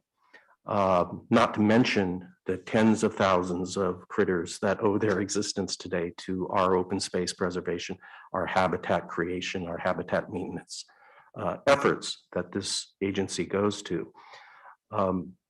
So what I really am interested in is Cassidy, who's within Defense of Animals, is, where agencies that do not contract with the USDA and where they don't employ other commercial providers of these control techniques, or where they're otherwise trying to steward endangered species habitat. We're also all concerned with the need to occasionally kill animals like raccoons and fox and skunks, those 58 animals that she mentioned last time. That's bothersome to me, given that our mission that we pursue, and I think we're highly successful at, is the preservation of wildlife.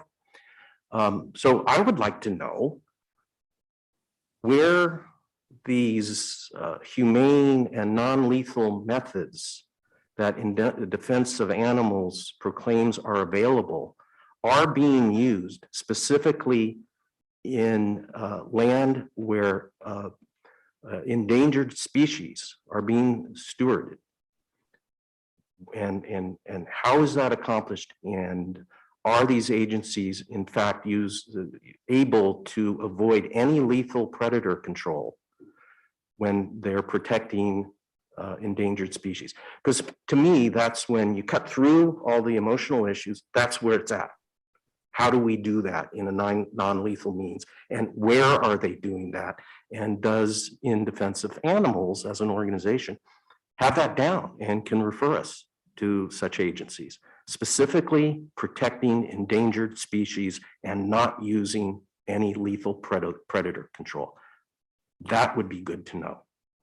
With that, Madam Clerk, could we go through public comment? And if Cassidy's here and wants to speak, maybe we should start off there. Thank you, President Coffey. We have Cassidy Shulman, Cecilia Theus, and I believe a Mr. Don Littmanson. So Cassidy, you can unstop your video and unmute yourself. And you have 3 minutes, ma'am. With regards to President Coffey's question, I actually had asked Dr. Michelle Lute to come speak. Unfortunately, she had a prior speaking engagement, but the gentleman who you just named will address that. He's far more knowledgeable than I am. Great. Yeah, I decided to speak on a more personal note today. Okay, I'm here representing In Defense of Animals, an organization with more than 250,000 supporters, many of them here in the Bay Area where we are headquartered. Part of IDA's mission statement is to advocate for changes in laws, policies, and human behavior in the need to protect lives, improve welfare, and steward environmental protection. One of the core tenets of EBRPD's mission statement is the public trust doctrine, the principle that natural and cultural resources must be preserved for public use, and that the governing bodies that own them do so as trustees for the public, and that they must protect and maintain these resources for current and future generations. I think that's one of the East Bay Regional Park District's guiding principles, and I believe that it's one that the board strives to uphold. Wildlife Services does not have a mandate to protect the public trust. Additionally, Wildlife Services does not have a history of transparency or honesty. Congress has requested detailed numbers about finances and operations, which the agency has refused to provide.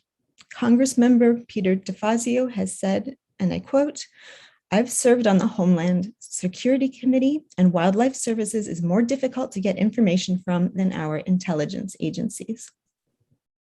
I say this to you because by contracting with Wildlife Services and letting their agents into our parks, you run the risk of unknowingly undermining or breaching your mandate. If Wildlife Services will not tell the United States Congress what they are doing or how they are doing it, I find it hard to believe that they will cooperate honestly and openly with you. For myself, I moved to Oakland from the East Coast, and one of the first things I did was take my dog for a hike at Redwoods Regional Park. I know it has a different name now. It's honoring someone. I'm sorry, her name doesn't come to mind. Reinhardt. Thank you. There is nothing that I can say that won't sound trite and cliched, but it was love at first sight. Redwood trees. How is it even possible that this sanctuary, this oasis of nature existed where it did? I felt like I was miles away from any city. It was love at first sound and smell too. The scent of the trees is an intensely vivid memory for me to this day. Cassidy, you have about 10 seconds left. I heard birds that were familiar to me and many that were not. I was entranced. I trained as a volunteer docent at Lindsay Wildlife Museum and learned about California native species and ecosystems. I established residency and took classes in both the wildlife biology department and an interdisciplinary nature and culture department. East Bay Regional Parks have been a significant part of my life since I first moved here. When I want to empty my mind of thoughts and open it to perception, that is where I go. More accurately, that is where I used to go.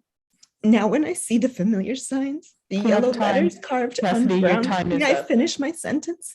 Yeah, wind it up, please. Thank Cassie. you. That would be fine. None of those memories come to mind. The only thing in my mind is the knowledge that after dark, after the gates are closed, there are government agents prowling those parks with guns, killing many of the things that I cherished for all of these years. I'm done. Thank you for the time. I appreciate it. Thank you, Cassie. Thank you, Cassidy. Cecilia Diaz, please. You have 3 minutes, ma'am. Okay, hi there. I was not going to speak at all about cats, but unfortunately, there's a few things that were said that I just want to add my comments to.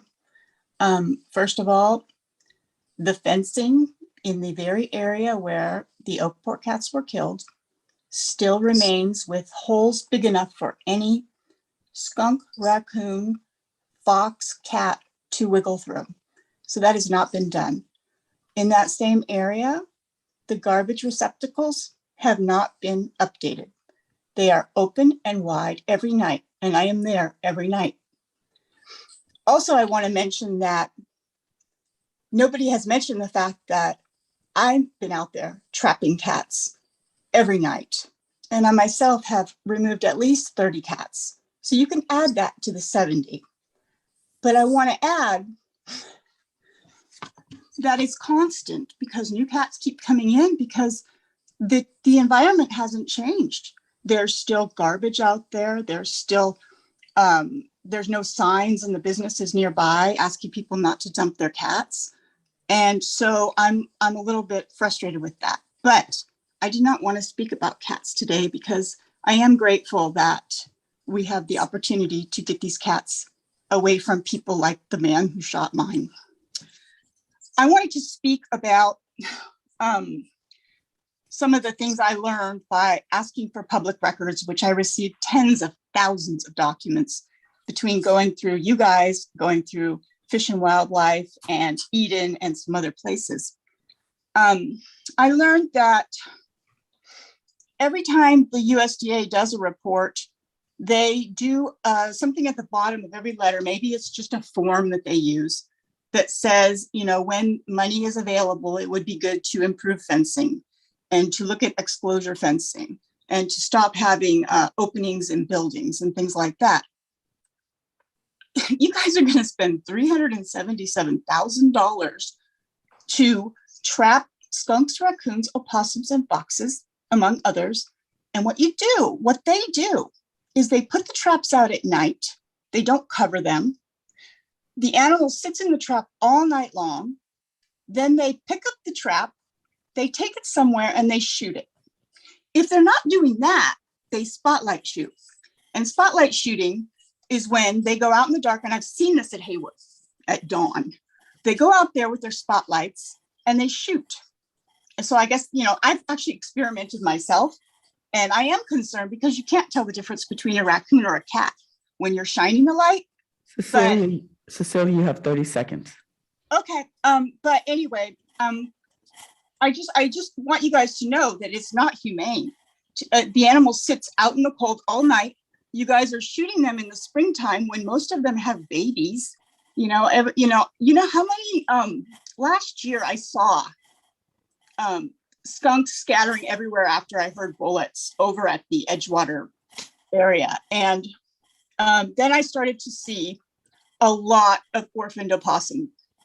And you guys, there's better ways. I didn't see any vetting on this. I've been watching it like a hawk because I wanted to be able to help with, you know, getting information out there because I know there are non-lethal ways to do things.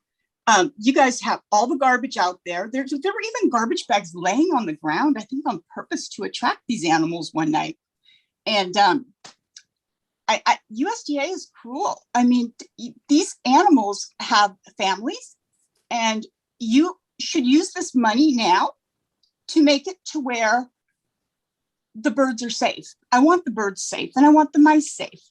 But just going in there and just, it seems like what you guys do is you wait until the breeding season and then you just shoot and kill everybody.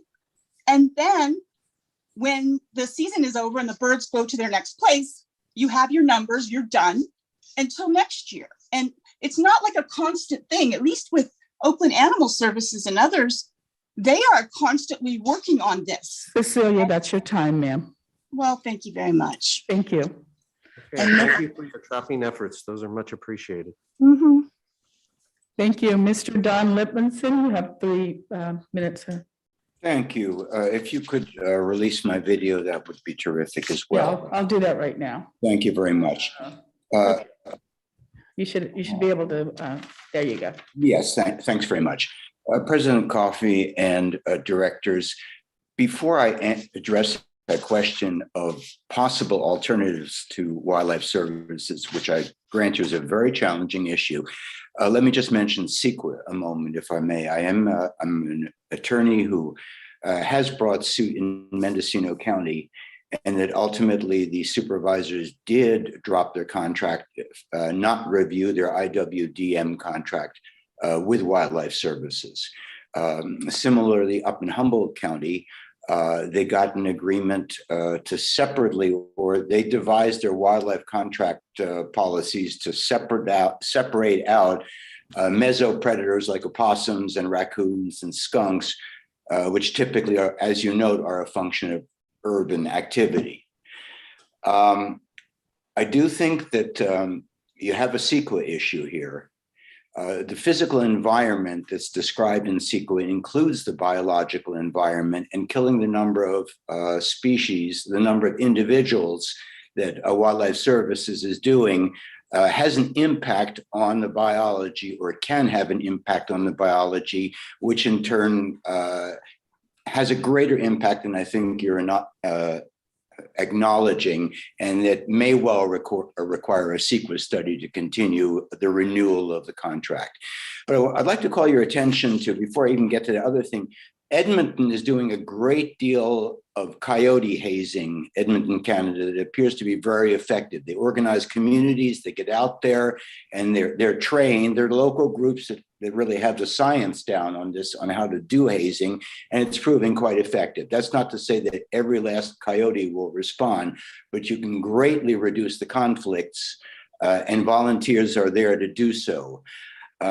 The notion that you can solve conflicts or the excess presence of wildlife, excess being really relative terms, they were here, we're attracting more of them, but that you can do it by lethal control just doesn't really work, because there are a lot of population dynamics.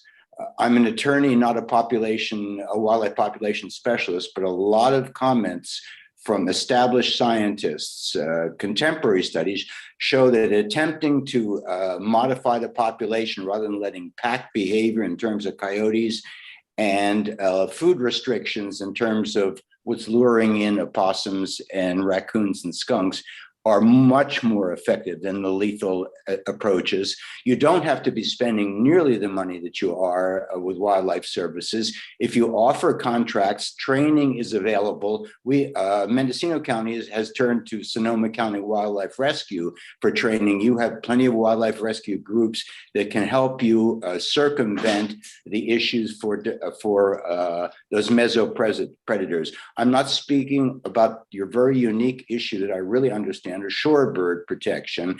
I just can't point you to any outfit that takes care of that, but I hope that the Audubon Society is in communication with you. They should have pretty good resources on that. And it's understandable you're in a unique situation. Mr. Littmanson, you do have 30 seconds. Thank you. Well, I'm appreciating some of the comments that are raised here. It does not have to, you do not have to do the level of killing that Wildlife Services always seems to require. Perhaps you can be the first to get a successful modification of your contract with them that will please the public and preserve endangered species that you're fortunate to have. Do you represent a specific organization? You didn't I introduce do. I yourself. should have been clear at the outset. I'm sorry. I'm of Thank you. counsel to Project Coyote. To what? I'm sorry. Project Coyote. All right. Michelle Lute, Doctorate in Wildlife Services, was going to make this presentation, but things arose. All right. I was just curious. Sure.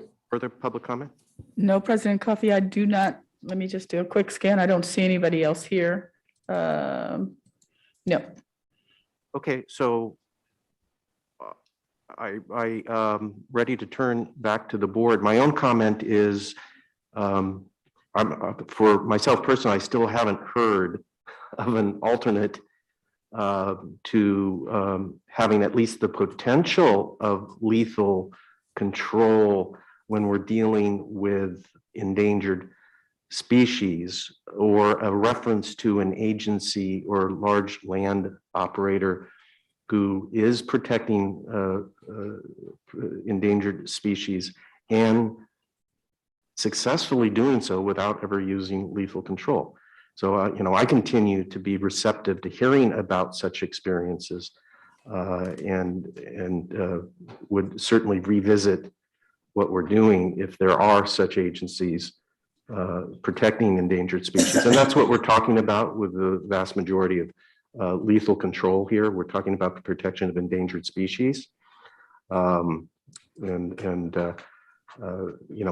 have that much of an issue with lethal control outside of endangered species, other than when we do have a coyote biting somebody on a trail, and one of the regulatory agencies will come in and probably exercise trapping and lethal control for public safety purposes. So,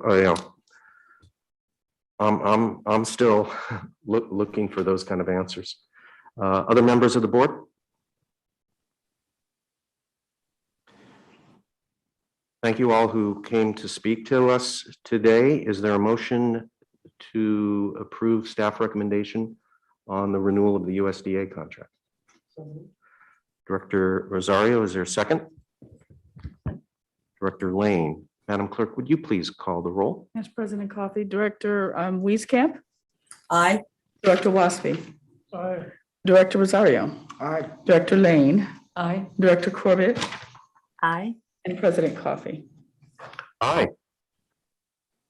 That concludes item number 2. We'll move to item number 3, board and staff reports and action taken by other jurisdictions affecting the Park District. General Manager Landreth.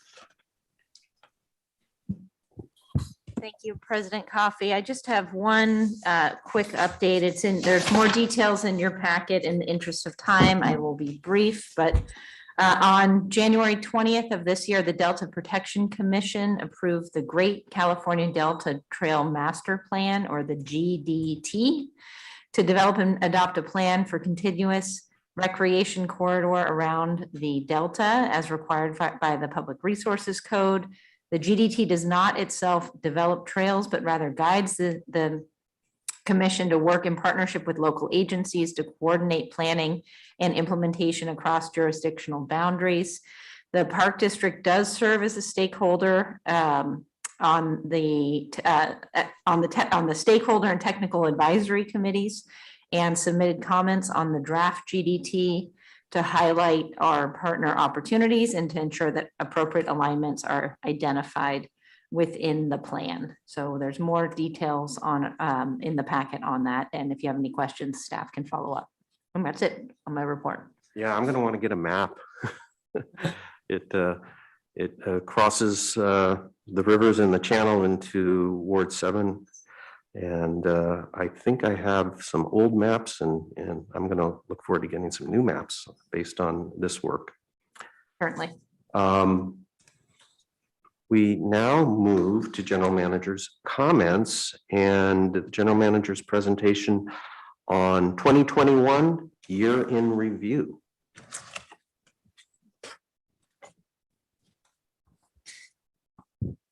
All right, I'm going to go ahead and have staff, if you can pull up the presentation that I will run through. Hopefully not too lengthy. All right, well, this is the first time that I get to be in front of you and talk about your year in review. I clearly was not here for all of 2021.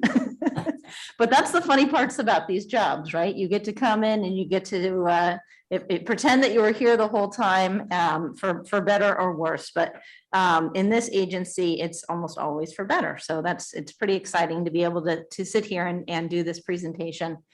I will note that I guess this is the first time, or this is the practice run. I am scheduled to do this similar presentation in front of both county mayors conferences and all of the city managers, the PAC, and I think, and definitely our employees. So certainly welcome any feedback from the board and from staff on how you think the presentation can be tweaked for those. So this is our first one running through this. So next slide, please. Okay, so I tried to group the presentation in some format here to focus on these three categories of expanding access, fostering a safe visitor experience, and responding to climate change.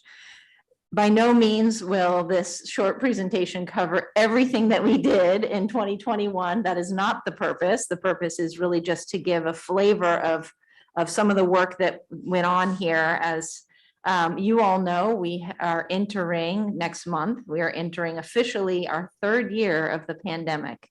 And I am just absolutely amazed by how much our staff has continued to do in spite of those extenuating circumstances that we have faced. And as everybody, I think, here is quite aware, and members of the public, just to remind you, we did see a significant increase in the number of visitors to our parks, both in 2020 and continuing into 2021. Anyone who's been out there anecdotally, once the Omicron surge hit at the end of last year and the beginning of this year, you can see the increase out in our parks yet again. So there's really a direct correlation between that the need that our public has for mental and physical health in light of the pandemic, and the resources that we provide. What's also very exciting, and something I do want to note, is the latest census numbers. We talk about, that we have 25 to 30 million visitors per year coming into our parks. But we also have, as you all are very well aware, upwards of 3 million people within our two counties.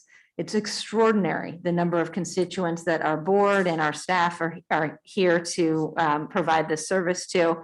And this, as the census numbers showed, not only did we see a growth in our population, but a significant increase in the diversity of our population. No surprises, I think, to those of us that live here. So really lots of opportunities. I wanted to also remind everyone the polling numbers that we shared recently with the board, but also just to put it on the record again here.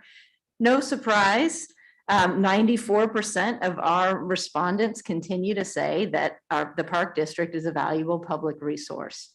And we will continue to keep that in mind as we make some difficult decisions around trade-offs as we continue to build out the park system. I also want to remind you, and I'll get into that in a minute, some of the top issues that are consistently now at the top of the poll, which are related to wildfire, related to our response to climate and protection of our natural habitat for wildlife, and certainly resiliency around climate. 80% of the respondents believe expanding and maintaining the parks and trails for community, physical, and mental health to be extremely important. And I'll get into that in a little bit later in the presentation. And then 80% of our respondents believe maintaining the visitor use facilities, including the restrooms, which I'll mention, to ensure parks and trails are welcoming to all and universally accessible, with ADA improvements to be extremely important as well. So just want to use to remind everyone of some of those top issues that continue to come out from our poll with our constituents that really guide a lot of the decisions that we make here. Next slide.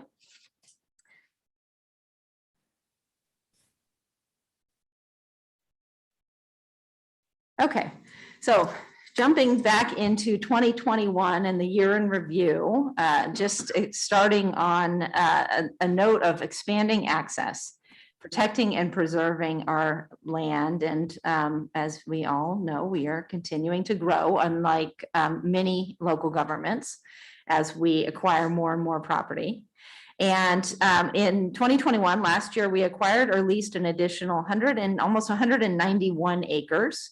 And I mentioned here just 3 notables, one at Deer Valley, one at Byron Vernal Pools, and one that's connected to Dumbarton Quarry Campground as part of those trail connections to Coyote Hills and the National Wildlife Refuge. So much more work to do on that. But last year we did, despite a lot of the challenges out there, still grew by approximately 191 acres. Next slide.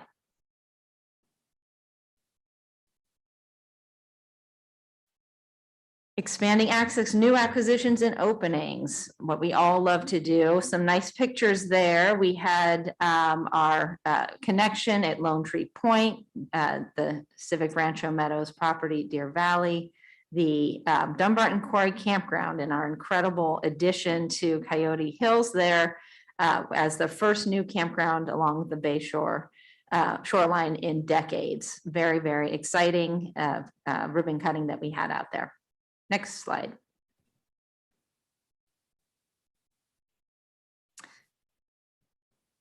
Expanding access, also supporting our DEI efforts to, again, make our parks more welcoming for all. There's the 3 prongs I always like to mention when you're talking about making our parks more welcoming to all. The first one is people have to know about our parks. They need the information, what's available.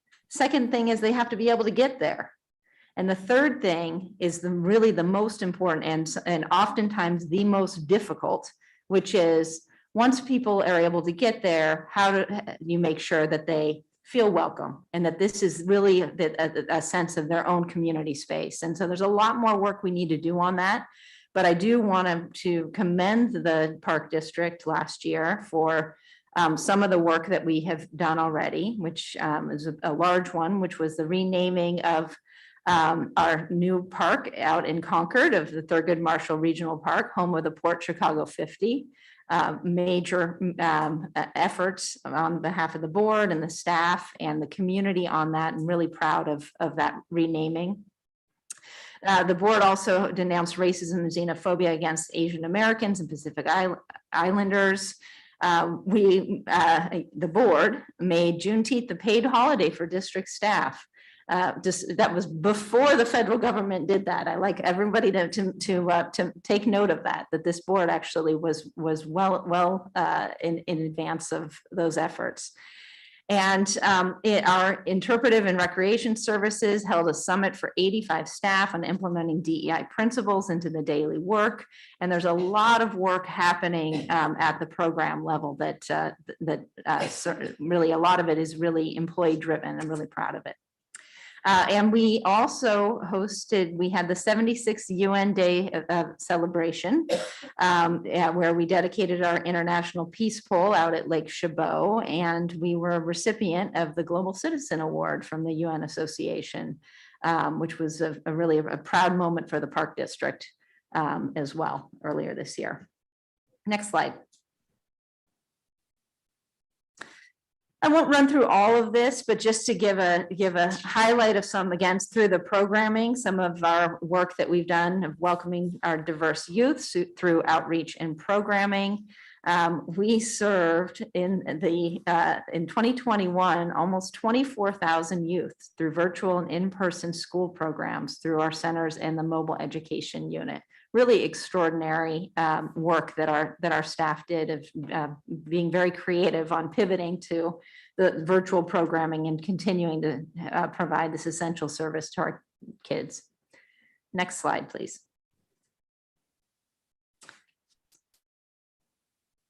We also were able to continue to serve our diverse community through nature and wellness programming with, and that number just kind of blows my mind. Again, 30,000 people through the programming. But what's amazing is that second bullet, which is the Parks to People digital learning program, served 1.6 million people last year. 1.6 million people through over 2,000 virtual programs. I would challenge us to find any other public agency that was able to do that amount of work. So just unbelievable. And thank you to staff. But also continuing to work on our Healthy Parks, Healthy People, partnering with the East Oakland Collective on some in-person events down at MLK Shoreline, which I know some of the board members attended, and working on our senior programs and a whole host of other things. Next slide. Expanding access, just going into, again, enhancing our visitors' relationships with nature with some new amenities. We were able to have the ribbon cutting at Black Diamond Mines for the new coal mine experience, which is still at the top of my 12-year-old son's list of things in the Park District. We also were able to open up our newly renovated visitor center at Del Val, just extraordinary. And I love that we have the photo in there of the interactive exhibit, water exhibit that's there where you can play around with the sand and watch where the water actually flows within the watershed. I encourage everybody to get out there. You will never leave that interactive exhibit once you start. And then of course we had our disc. It's pretty fun. And then we had our disc golf course that was recently approved at Oyster Bay. So again, continuing to make incredible investments in these park amenities. Next slide. Expanding access, as we mentioned, making parks more welcoming and comfortable by improving the infrastructure. Everybody loves to talk about our restrooms. We were able to install 5 new ones at 4 parks last year. They're listed there. In addition, our new small trails crew was able to develop and cut some new trails. And thank you to the board in at the end of last year for increasing the number of small trails crew members that we will expand to this year. And lots of work on our paved trails and our roads throughout the parks. Next slide, please. Well, this is timely, also expanding access through our pivoting so that our public can participate in our board meetings and our committee meetings. And really, this was not something that our staff thought they would necessarily have to do. And just to our facility staff and our clerk and our technology staff, really, it's been extraordinary to watch how we have been able to pivot to these hybrid in-person meetings, such as right now, so we can have more active participation by the public. And those I do not think are going to go away. Next slide. Just to touch a little bit on some of the things, these are all items that are priority projects for this year. These are all included in the budget. We presented them to you last year, but some nice pictures. We are finally going to have the Shadow Cliffs Interpretive Pavilion this year. Brickyard Cove is just a matter of days, I think, before we're going to be able to do that. In terms of expanding access, a lot of you have seen, we have a brand new website that we launched at the end of last year. Very exciting. It's much more accessible, and the search function is amazing. There's a lot more to come. We're working on our facilities at Contra Loma. We've got Tyler Ranch, as you all know, that's opening up, and a new Sunol, the renovation of the Sunol Visitor Center will also be opening. So lots and lots of work that will continue into 2022. One thing I did want to tee off of from the earlier public comment about our trails and our user access and ideas around that. Just to follow up on what President Coffey said, the board also did fund in the last budget that they adopted for this current year, pilot projects for both a potential flow trail at Wildcat Canyon for mountain bikes, and also some pilot projects that we're working with operations on, so that we can try some new things out at our trails in terms of how we want to manage some of the different uses out there. So lots more to come on that in 2022. Next slide. So the second category of bullet that how we group some of the work that we did last year was responding to a changing climate, protecting parks and wildlife. One could argue maybe everything that we do is touches on this in some way. But I did want to mention that we were able last year to do quite a bit on this. You've got Encinal Beach out there, which was one of our highlight restoration projects, which we were able to do on our go and see on our board tour. We restored ponds in Pleasanton Ridge, established plantings for the monarch butterflies at Oyster Bay and Coyote Hills. We were able to obtain emergency permits for protection of structures at Crown Beach. The Jewel Lake study was completed, where we assessed strategies to maintain the lake for public enjoyment and projects to enhance the habitat for wildlife. More to come on that in 2022. And importantly, last year, we were able to develop the Bay Trail Risk Assessment and Adaptation Prioritization Plan and the Hayward Shoreline Adaptation Master Plan. Both of those are focusing on our response to climate change. As we all know, we have 55 miles of shoreline within the district, and have a very unique opportunity to do some demonstration projects moving forward. And those two planning documents really will help us. Next slide, please. I love that photo. one of my favorites of Fuels crew. So as I mentioned about our polling, number one issue that consistently comes out is concerns around our response to wildfire. And we, as many people know, we do have our own fire department here doing really extraordinary science-based work around vegetation management. In 2021, we extinguished 14 fires on Park District property. And we also deploy out as part of mutual assistance around the state. And our fire crews spent 52 successive days at the Dixie Fire, which was, as many of you know, burned more than 900 structures earlier this year. So we did our part as part of our full community effort on those. And we performed fuels management on over 1,100 acres of parkland within the district's wildfire fuels reduction plan.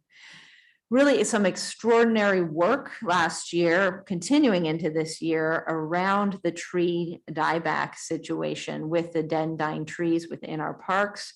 And I'm very proud to say again that through the efforts of the board and government affairs and the fire department, we're able to obtain $10.3 million in funding to respond to the tree diebacks.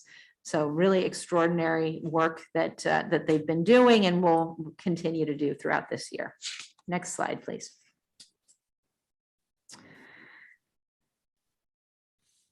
So just looking at this year, pivoting to responding to a changing climate, some highlights of what we are already working on and will continue to do. We will be completing the ecological health assessment report for publicly owned lands in the East Bay, and thank you to the board for helping to fund that.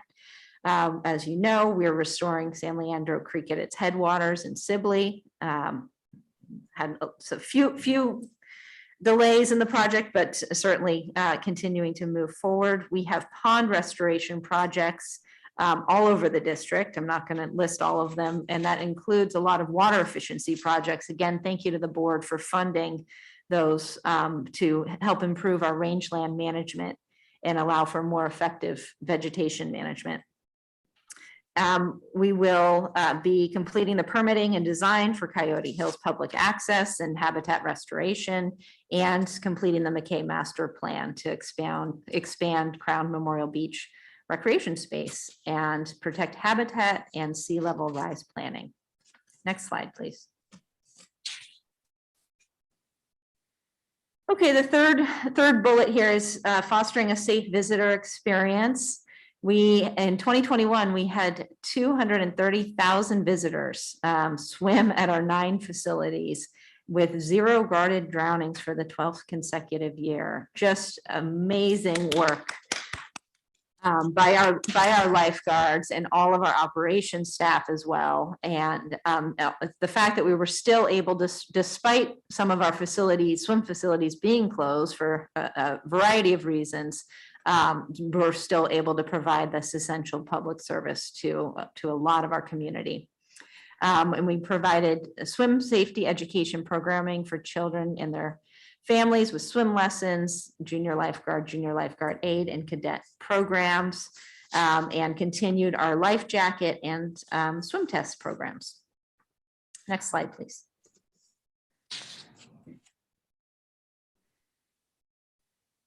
For our public safety, we also achieved our CALIA reaccreditation, which with our continued compliance since 2010, participated in de-escalation training, took possession of our new replacement helicopter, which really is a fabulous addition, not just to the Park District, but to the whole region. And we were able to reprogram our public safety radios to assure communication with other safety agencies throughout the East Bay. Next slide, please. And none of this would be possible without the 1,000 people that work for this agency. Extraordinary dedication from every single one of you.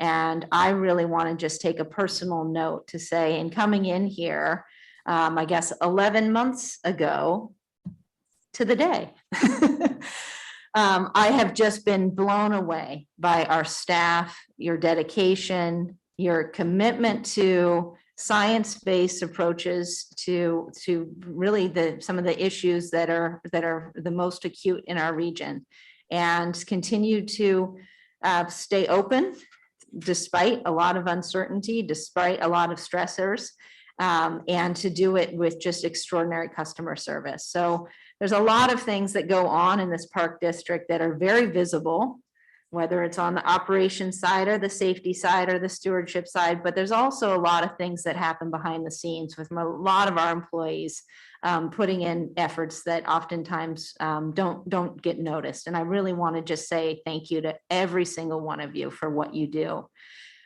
We have been doing everything we can to keep our workplace safe. It's been a continued effort of really everyone within the management team, but everybody within the whole district, to keep yourself and your family and your community and your coworkers safe. I'm very happy to say that our rollout of our vaccine requirement went very well. We have a 96% vaccination rate amongst our staff. We have transitioned back those that were working primarily from home. We've transitioned back to the office in a very safe way, with 0 work-related COVID cases reported since July of 2020. Every single person in this district should take credit for that. It's really extraordinary, and I thank you everybody for it. We were able to implement a new MOU with really fair equity adjustments and retroactive wage increases for our employees. We have new training, we have new leadership in HR. There's a lot that's going on in terms of really working with our staff to make sure that this is the best place to work in all of the East Bay. So thank you, guys. Next slide. Just really quickly, just to remind you, a lot of this takes money to provide these services. And as I mentioned, there's a lot of people behind the scenes, and that includes a lot of our fiscal staff. We continue to have the highest possible rating, bond rating available. We're rated AAA, and that was just reaffirmed by the rating agencies. Coming from, this may not mean much to a lot of people, might sound like a kind of a really technical thing. It means a lot coming from other agencies. This is what everyone is envious about from all of our neighbors, and looking at this is our ability to borrow money, and it ends up saving our taxpayers and the district dollars because of this high rating. So this is really an extraordinary achievement that we maintain this. We have been able to leverage in 2021, 17 million in district funds for 385 million in ongoing capital projects. So 50% of those projects were funded with grants and other people's money, which is the best kind of money.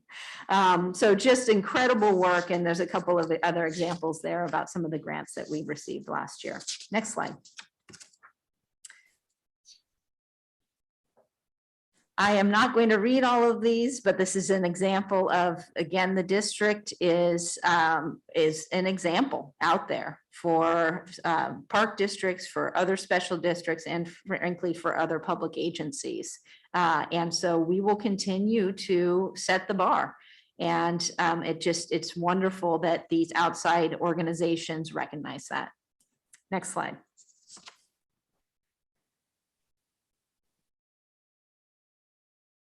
That's the end of my presentation about the year in review. As I mentioned, it doesn't cover everything we did in 2021. That would take me many, not hours, but days.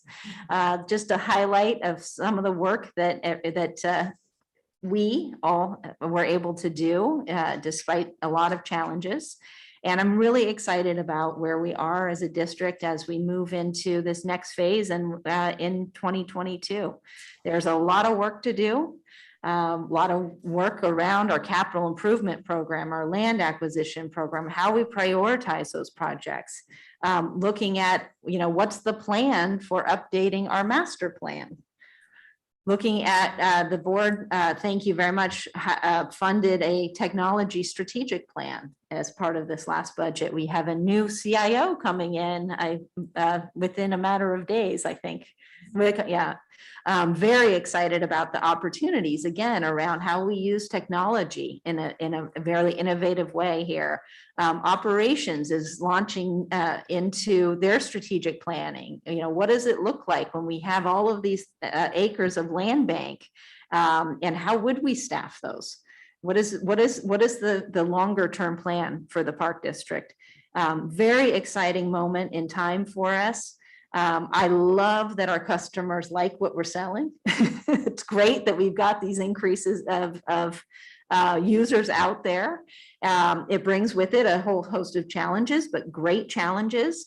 But most of all, it's an acknowledgement, again, of the work that this board and our staff has done over the years.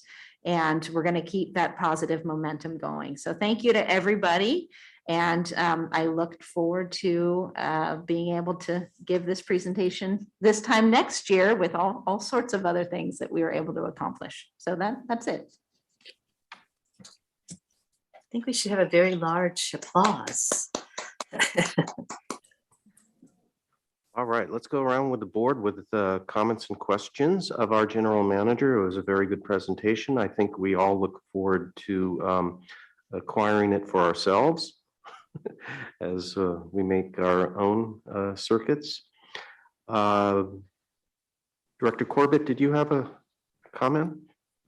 Nothing more than it's just so impressive of the work that's being done, especially during these kind of tough years. Just very impressive of what's being done. And we're, looking at some of the most important things, protecting the environment, keeping open space, and giving people a place to go and have fun and do healthy things during these tough times as well. So thank you to all of our wonderful staff and to our general manager. It's quite impressive. Thank you. Around Director Waspy. Yeah, I just always am amazed at the stuff we do and the amount of stuff we do, and it's all this incredible staff we have. I'm just always amazed, and I'm very happy that you're here, Sabrina, and I think you picked it right up, and I think you really understand what we're doing here, and you're going to move us forward, and I look forward to the years to come. Some of the highlights, I'm just amazed at what we've done during COVID. I'm amazed at what our staff was able to do by staying safe. And I'm amazed at the population increase of park users and how much they really depend upon us, and what a great service we are to the community. So thank you. Director Rosario. Yeah, I'd like to second Director Waspy's sentiments there. Sabrina, I think you really received the kickoff and went off running. And I'm very happy to see that the successes that you brought forward, and the staff is behind you. And that's one of the things I think that you've done is you've built trust within your organization. Not only just for you, but also for your AGM team, and I really appreciate that. If there's one thing I think you might want to add in your presentation, is just I would add the extensions, a map of the extensions of the Bay Trail and the Bay Area Ridge Trail, because I think those are really significant. I think we've spent a lot of time, and I think those are worthy of being highlighted. And then also, just as a general, and as you mentioned, our firefighters, I think I would like to see this board do a resolution of appreciation for our firefighters. I don't think we've had an opportunity to do that in the last 2 years. Not only the Dixie Fire, but the SCU complex fires and the fires before. I think they're due for being honored and appreciated by this board. So I'd like to see that pursued as well. But thank you very much to the staff and your team right there. Very well done. And I really look forward to really exciting years ahead. Thank you. Dr. Lane. Yes, I'm really pleased you're going to be taking this on the road. And as one who's been going regularly to the Contra Costa Mayor's conferences, I think we're a little overdue for hearing from the Park District to remind people what we are bringing to their communities. So I'm happy you're scheduled to do this. And I think myself, some of the figures that are really impressive are the programs we were able to offer to people. And so anything you can do to emphasize how we reached out to individuals, I think is in particularly of interest. For myself last year, I'm trying to forget, except for the Park District. So it's really nice to hear something like this and realize how much was accomplished in our last year. So good luck on the road.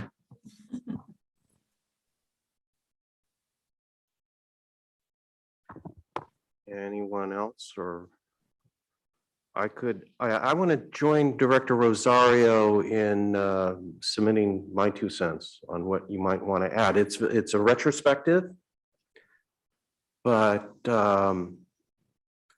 Dee's suggestion is what you present as priorities for the coming year, and add the concept of the Bay Trail and Ridge Trail extensions that we're working on. In fact, a whole bunch of different trails that we're working on, and just the benefit of what I'm experiencing. So I got this title and people say, hey, president of the board, that's great. Sounds exciting.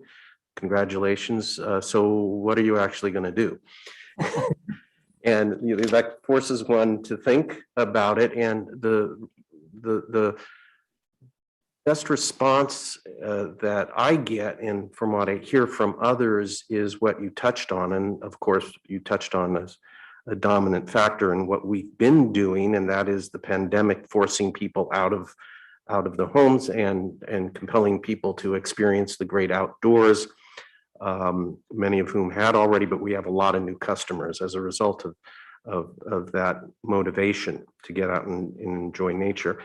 And it looks like it's an ongoing issue, and it's going to inform everything we do. We've been stressing that as we discuss the trail use issues. Is we're compelled to look at this from the overall volumes that we're experiencing that are causing sheer high usage of our parks and trails, and increased conflict involving that usage. So what's our priorities in terms of the coming year? Well, I'm getting a good response. Well, our priorities is to try to successfully manage these new volumes as they impact everything that we do. And to me, that means we strive, as we're doing, and I think we need to do more of, exactly what Dee Rosario was talking about. We need to move toward opening more parklands. We need to move to providing more trail opportunities. And we need to move, as we have in this existing budget, much to all of our pleasure, for added staff and the intent to improve the park and trail experience for our customers, as well as to ensuring their safety when they're using our parks and trails, and assuring our own staff's safety while doing that. So you mentioned Coyote Hills, Crown Beach, areas where we're looking toward opening new parklands and working hard on it. We have a number of other LUPs in the works that you can highlight all over the two counties. We have a very active process, including another open house coming back with the Roddy Ranch, Deer Valley, phased opening. We have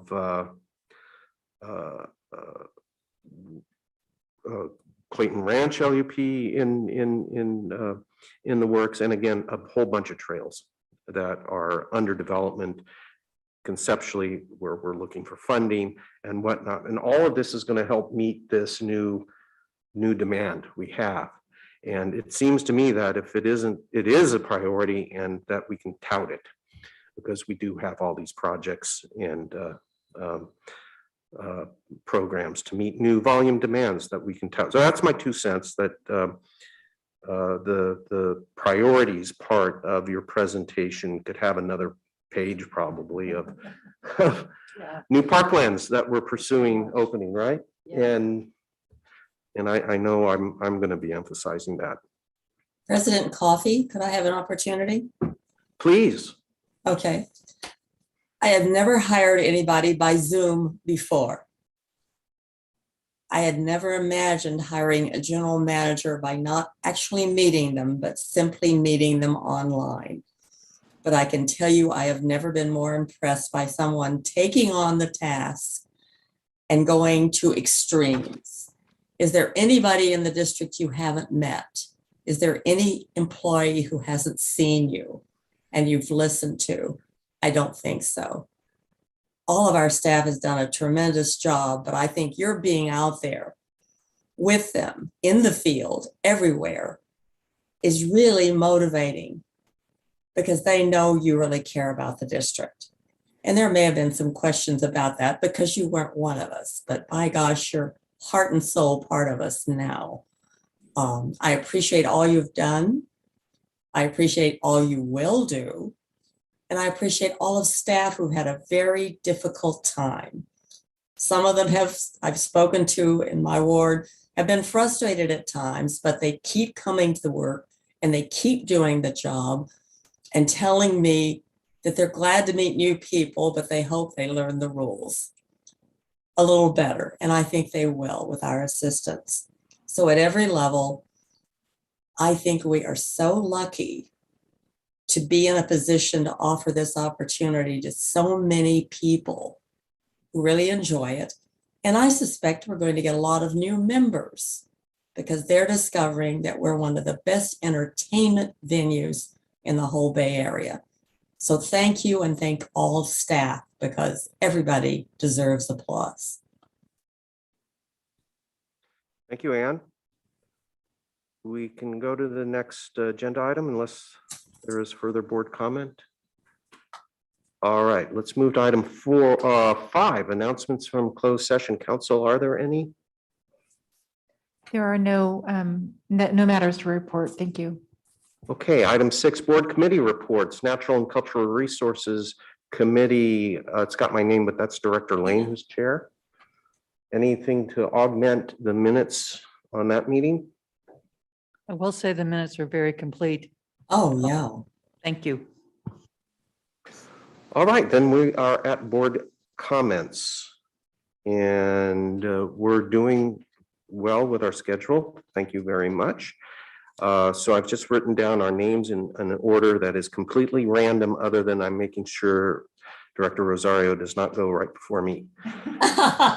So we will start with Director Rosario, then Director Waspy, Director Wieskamp, Director Corbett, Director Lane, and then me. Director Rosario, are you? I'll take that as a compliment. Yeah, it was very much. It's an interesting compliment anyway. I just have distanced myself from. Thank you. So since the last board meeting, I attended the Regional Parks Foundation DEI subcommittee. And the Black Employees Collective gave a presentation on the evolution of how we got to naming Thurgood Marshall Regional Park, and it was very, very well received. And then on the 3rd, I attended the Lake Merrick Breakfast Club, and I got to hear from Maria Aldrete, who she used to be the former owner of Lucas, and she's formed a collaboration of restaurants called Community Kitchens, where all the restaurants they charge a 1% surcharge, and that money goes towards feeding the communities, and the restaurants take turns in providing food for those efforts. And then on the 4th, I had a nice conversation with AGM Christina Kelchner about the update on our feral cat policy at Martin Luther King. Thank you very much. And then on the 7th, met with Eric Fuller in a preview of our Sacramento Lobby Day, which was very, very successful, I thought. And I want to thank all the board of directors and a lot of work that the legislative committee, Eric, Lisa, Flora, and Yuli putting that together. And that was on the 9th. On the 8th, I attended the subcommittee operations meeting. That was actually a really good meeting. Seabreeze Cafe, Bridge Yard, pond restorations. That we're doing a lot of good work on the ground. And then on the 10th, another Lake Merrick Breakfast Club. We meet every Thursday, but this one was particularly notable because we got to hear from Ann Swidler from UC Berkeley, and she gave a presentation of what the chieftains teach us about group success. And she has a lot of experience in Malawi, and how even though no matter that there's an intense amount of corruption above the chieftain, above the village level, but how the chiefs accomplish sharing what resources they get in the community was just fascinating. And then On the 10th, I attended the subcommittee meeting for executive committee. Another wonderful committee.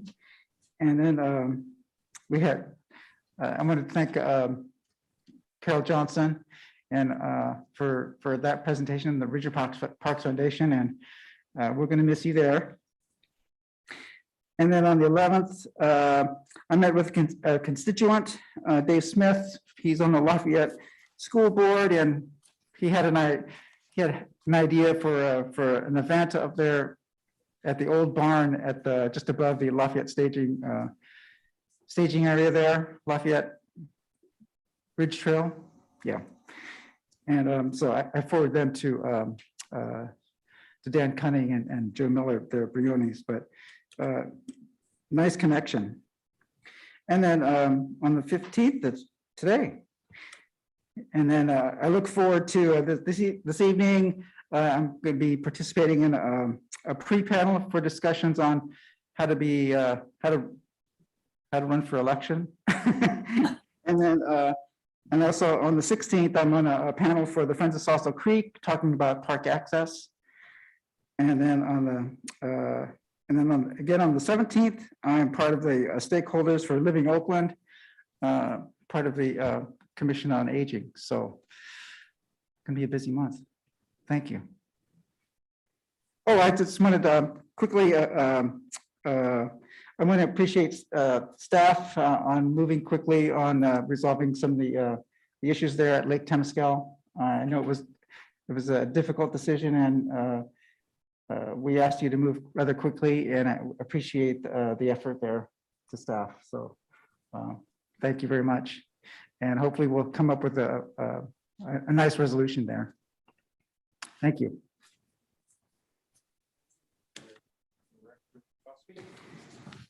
I sort of know what you mean, Colin, from last month. Yeah, I'm sorry. I did this to you. I'm sorry. So on February 4th, I took a hike at Morgan Territory. It was really, really nice. It's gorgeous that time of year. On February 7th, I met with the Government and Legislative Affairs staff to preview our meeting with our legislators in Sacramento. On February 8th, I met with Christina Kelcher to talk about our contract with USDA. On February 9th, we did have our legislative meetings. My group and I met with Alex Lee, Bill Quirk, and Bob Wajkowski. I think it was an incredibly productive use of time. I value going up there more than doing a Zoom meeting, but boy, the compliments to the Government and Legislative Affairs. They prepped us really well. It seems like prep's not the word, but they paved the way with these legislators. They know us, they like us. In most of the cases in my group that I was with, all of them had been to parks before. All of them knew the parks. All of them loved the parks. They loved what we were doing.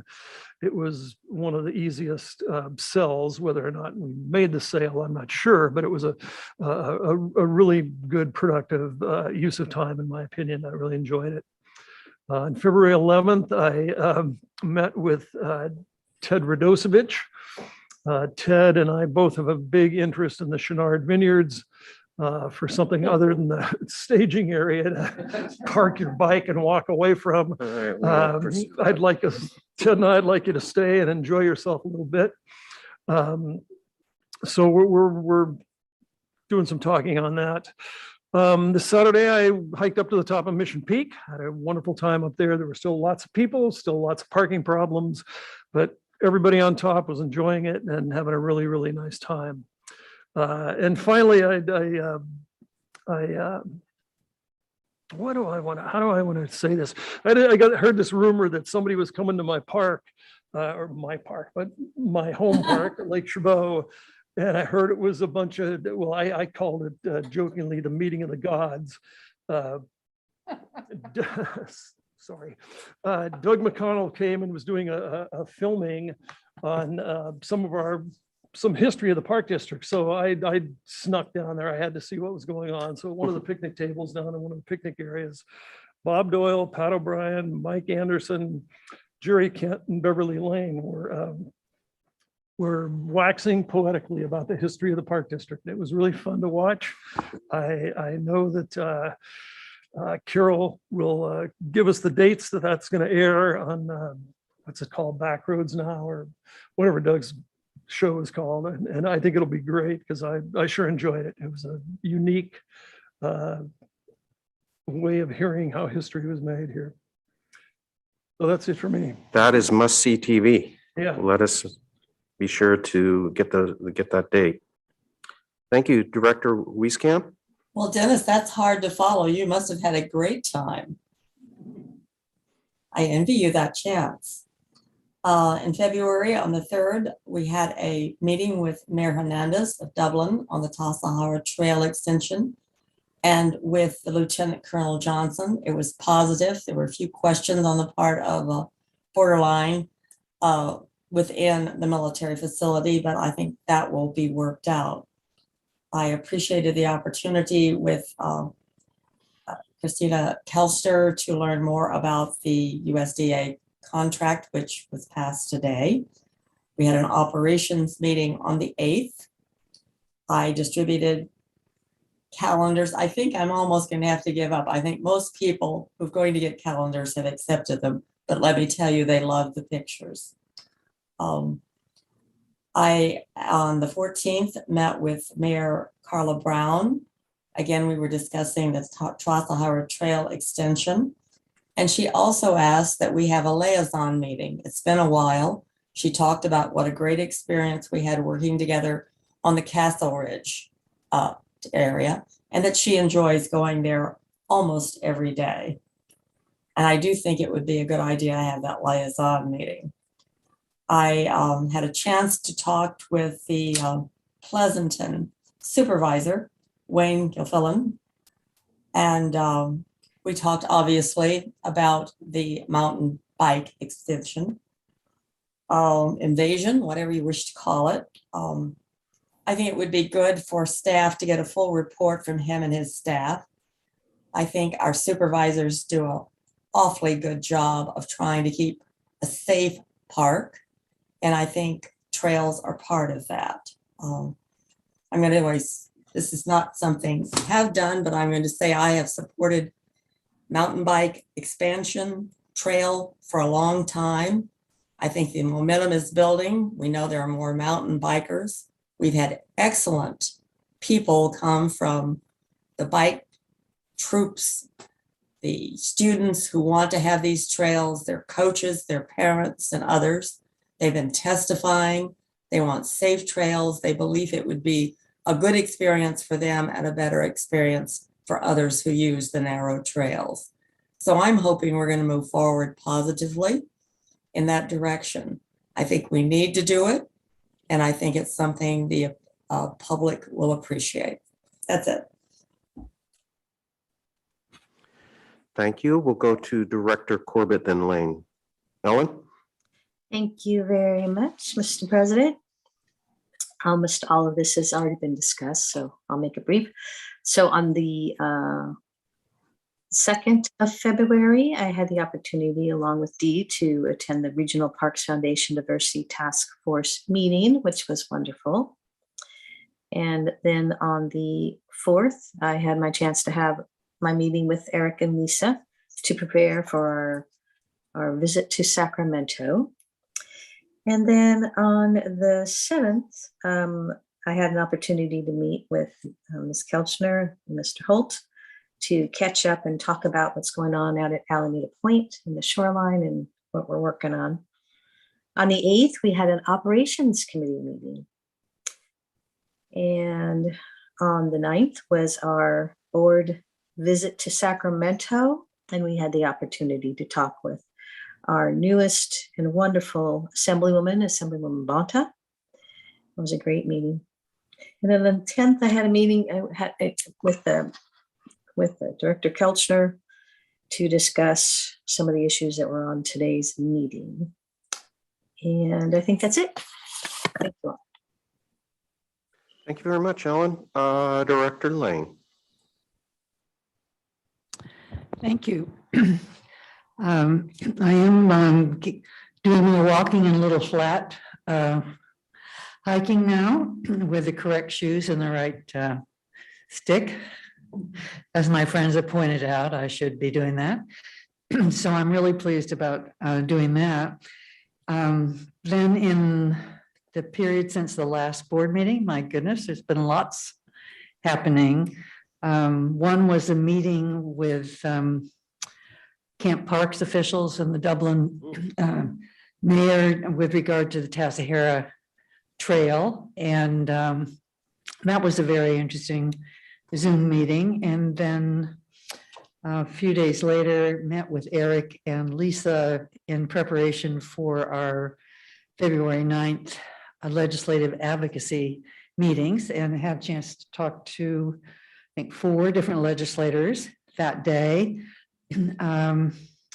And did take the opportunity to thank both Senator Glazier and Senator Bauer-Kahn for their work on Tesla and their successful experience of last year. Reminding them that money is only there if you keep track of it. Because we have seen money shift if people are not paying attention. So I was hoping their staff would listen to that. But it was I thought the meetings were very constructive, and I certainly appreciated all the work that our staff had done to prepare us to have these good meetings. And then I talked to Christina Kelchner about today's meeting.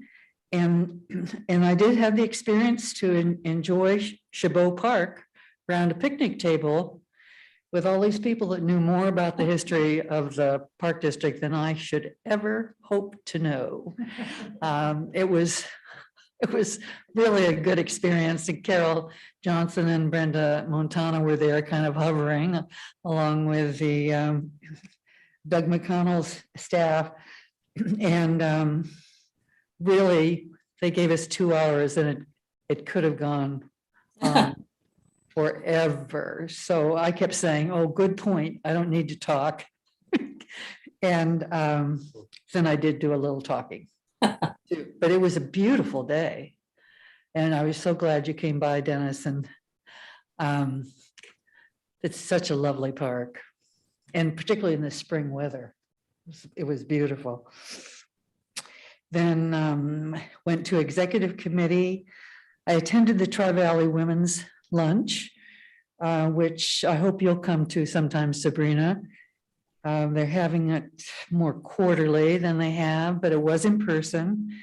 And we did celebrate a little bit the life of Linda Jeffrey Sailors, who was formerly mayor of Dublin and on that first council, who passed in the last month, with many folks there who remembered all of her accomplishments and talents.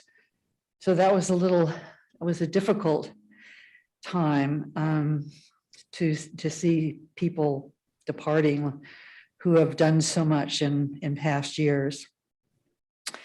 Then yesterday I went to the pre-board meeting with Colin, Sabrina, and Lynn, which is always very helpful.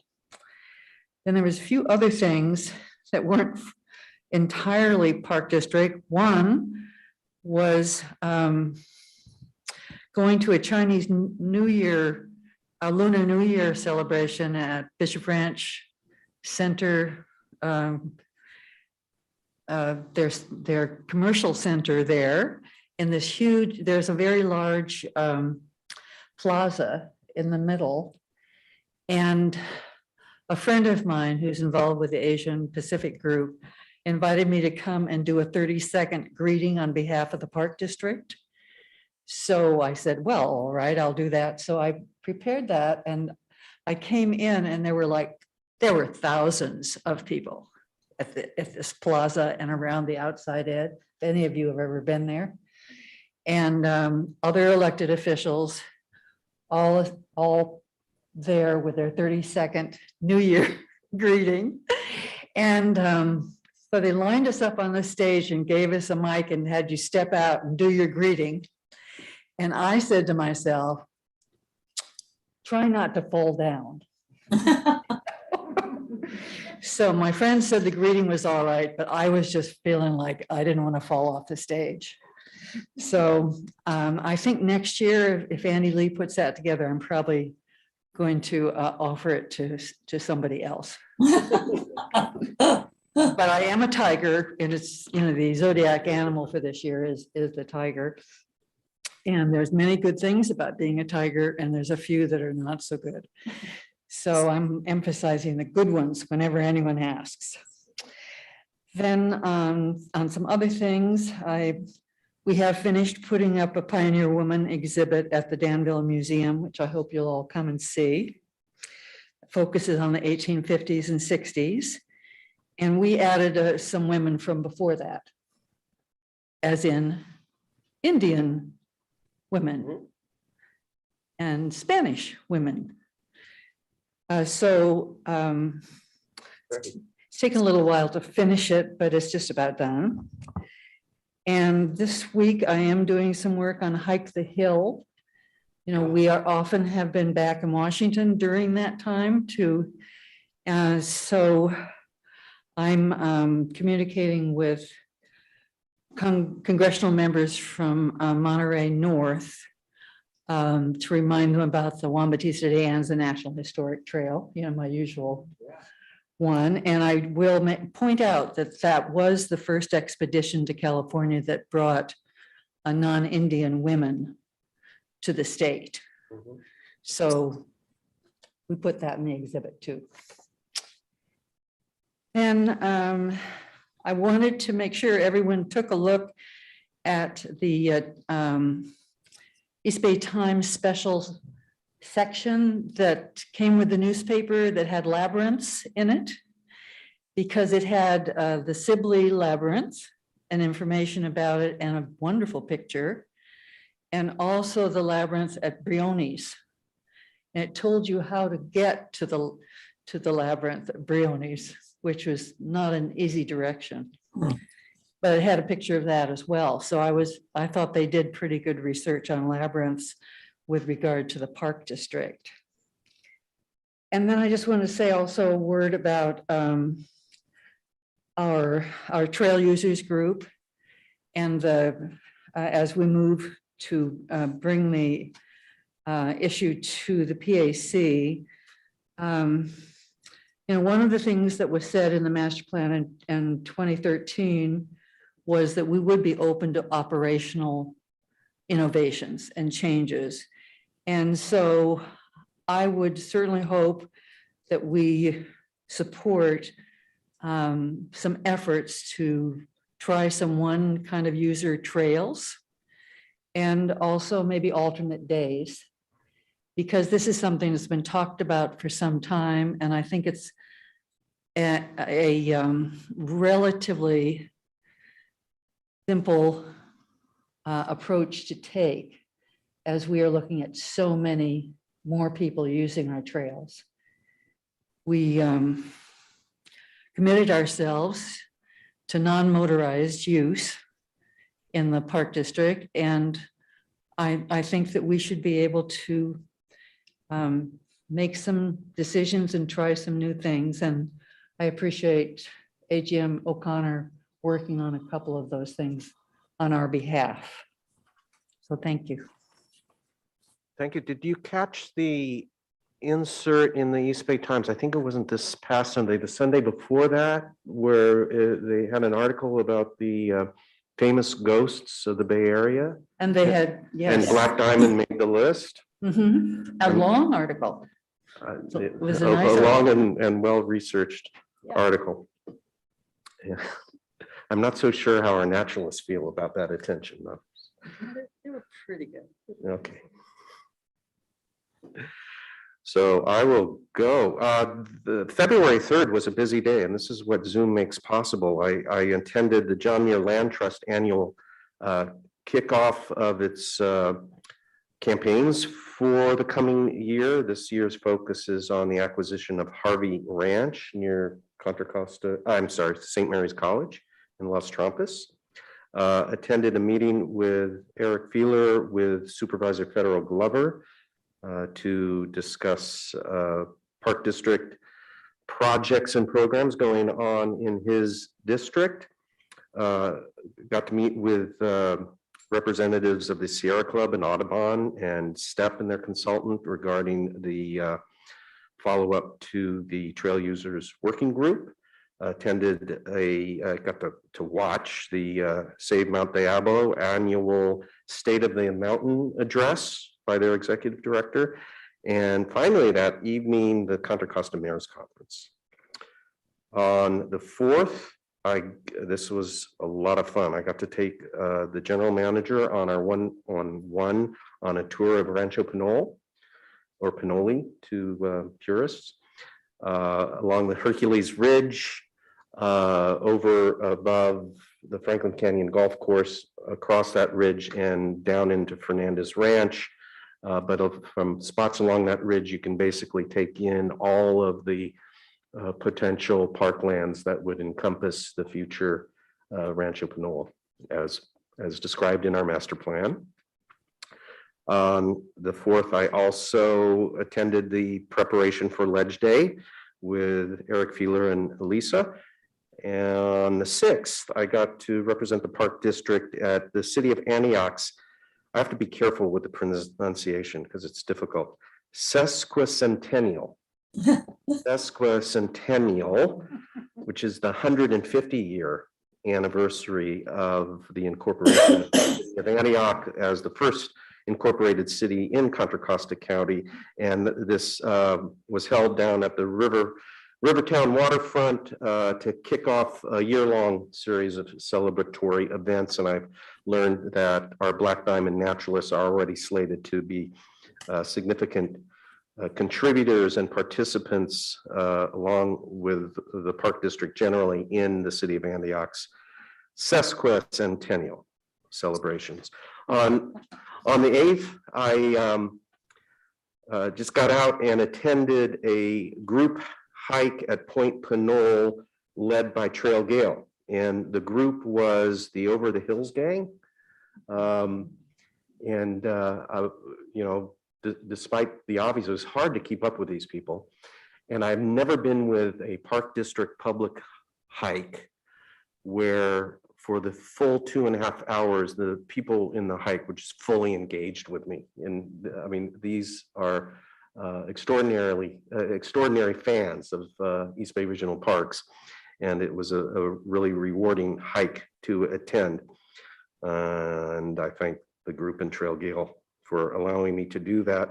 I had the conference that my colleagues have spoken about with AGM Kelchner on prep for the USDA presentation that we just had. I met with not approximately, 9 assembly members or senators and their staffs with the rest of you during the legislative day by Zoom.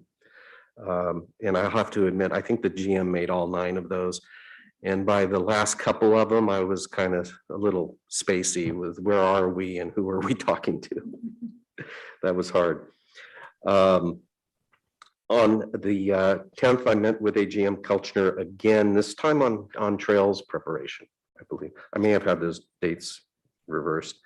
And also on the 10th, the executive committee met with the Regional Parks Foundation for a presentation on the year in review of the RPF by Carol Johnson. And as mentioned earlier, an extensive discussion of the follow-up to the Trail Users Working Group. On the 14th, Bev Lane and I attended the meeting with the GM, Deputy GM, and our council to prepare for today's meeting. With that, we're at the end, but I want to ask council, is it appropriate or okay for me to ask my colleagues to consider the agenda preparation for upcoming agendas? It's not on the agenda to do so. Okay, So you don't I want us to recommend do that. I think there's an alternate plan. for All that. right, we'll do it otherwise. And are there any further comments from staff? Public comment? Madam Clerk? No, President Rosario. Okay. Members of I the mean, President board. Coffee, sorry. Oh, I answered to hey Answer. you. He answered. That's fine. I'm just, Thank you. I'm just, Could I add one thing? yes, Director Wieskamp. Joe, and that's the only name he went by, who was one of the early speakers at this meeting, mentioned electric bikes. And I've heard from a variety of people who find that electric bikes allow them to still go like to Pleasanton Ridge. They use their pedals part of the time, but when it comes to a little hill, they need a boost. And I think we need to consider letting that happen as long as they obey all the rules about speed. I think if you think about it, if you want to use the Iron Horse Trail and you can pedal part of the way and use the electricity part of the way, so you can go to lunch or do a little shopping, you're saving the environment and you're still out there enjoying our trail. And so I think we ought to consider that policy and look at it carefully at a future date. And so, Joe, thanks for reminding me. Thank you. And I completely agree with that sentiment. Thank you. That's good. That's two of us. All righty, we're gonna adjourn the meeting unless there's anything else. All righty, thank you all, and really all our thanks and appreciation to staff for all the effort that goes into the background information we're provided for this meeting, and Yolanda and Sharon and Deborah for all the work you folks put into prepping for this to go smoothly as it has. Thank you. We're adjourned. All right. Do we need to linger for any reason?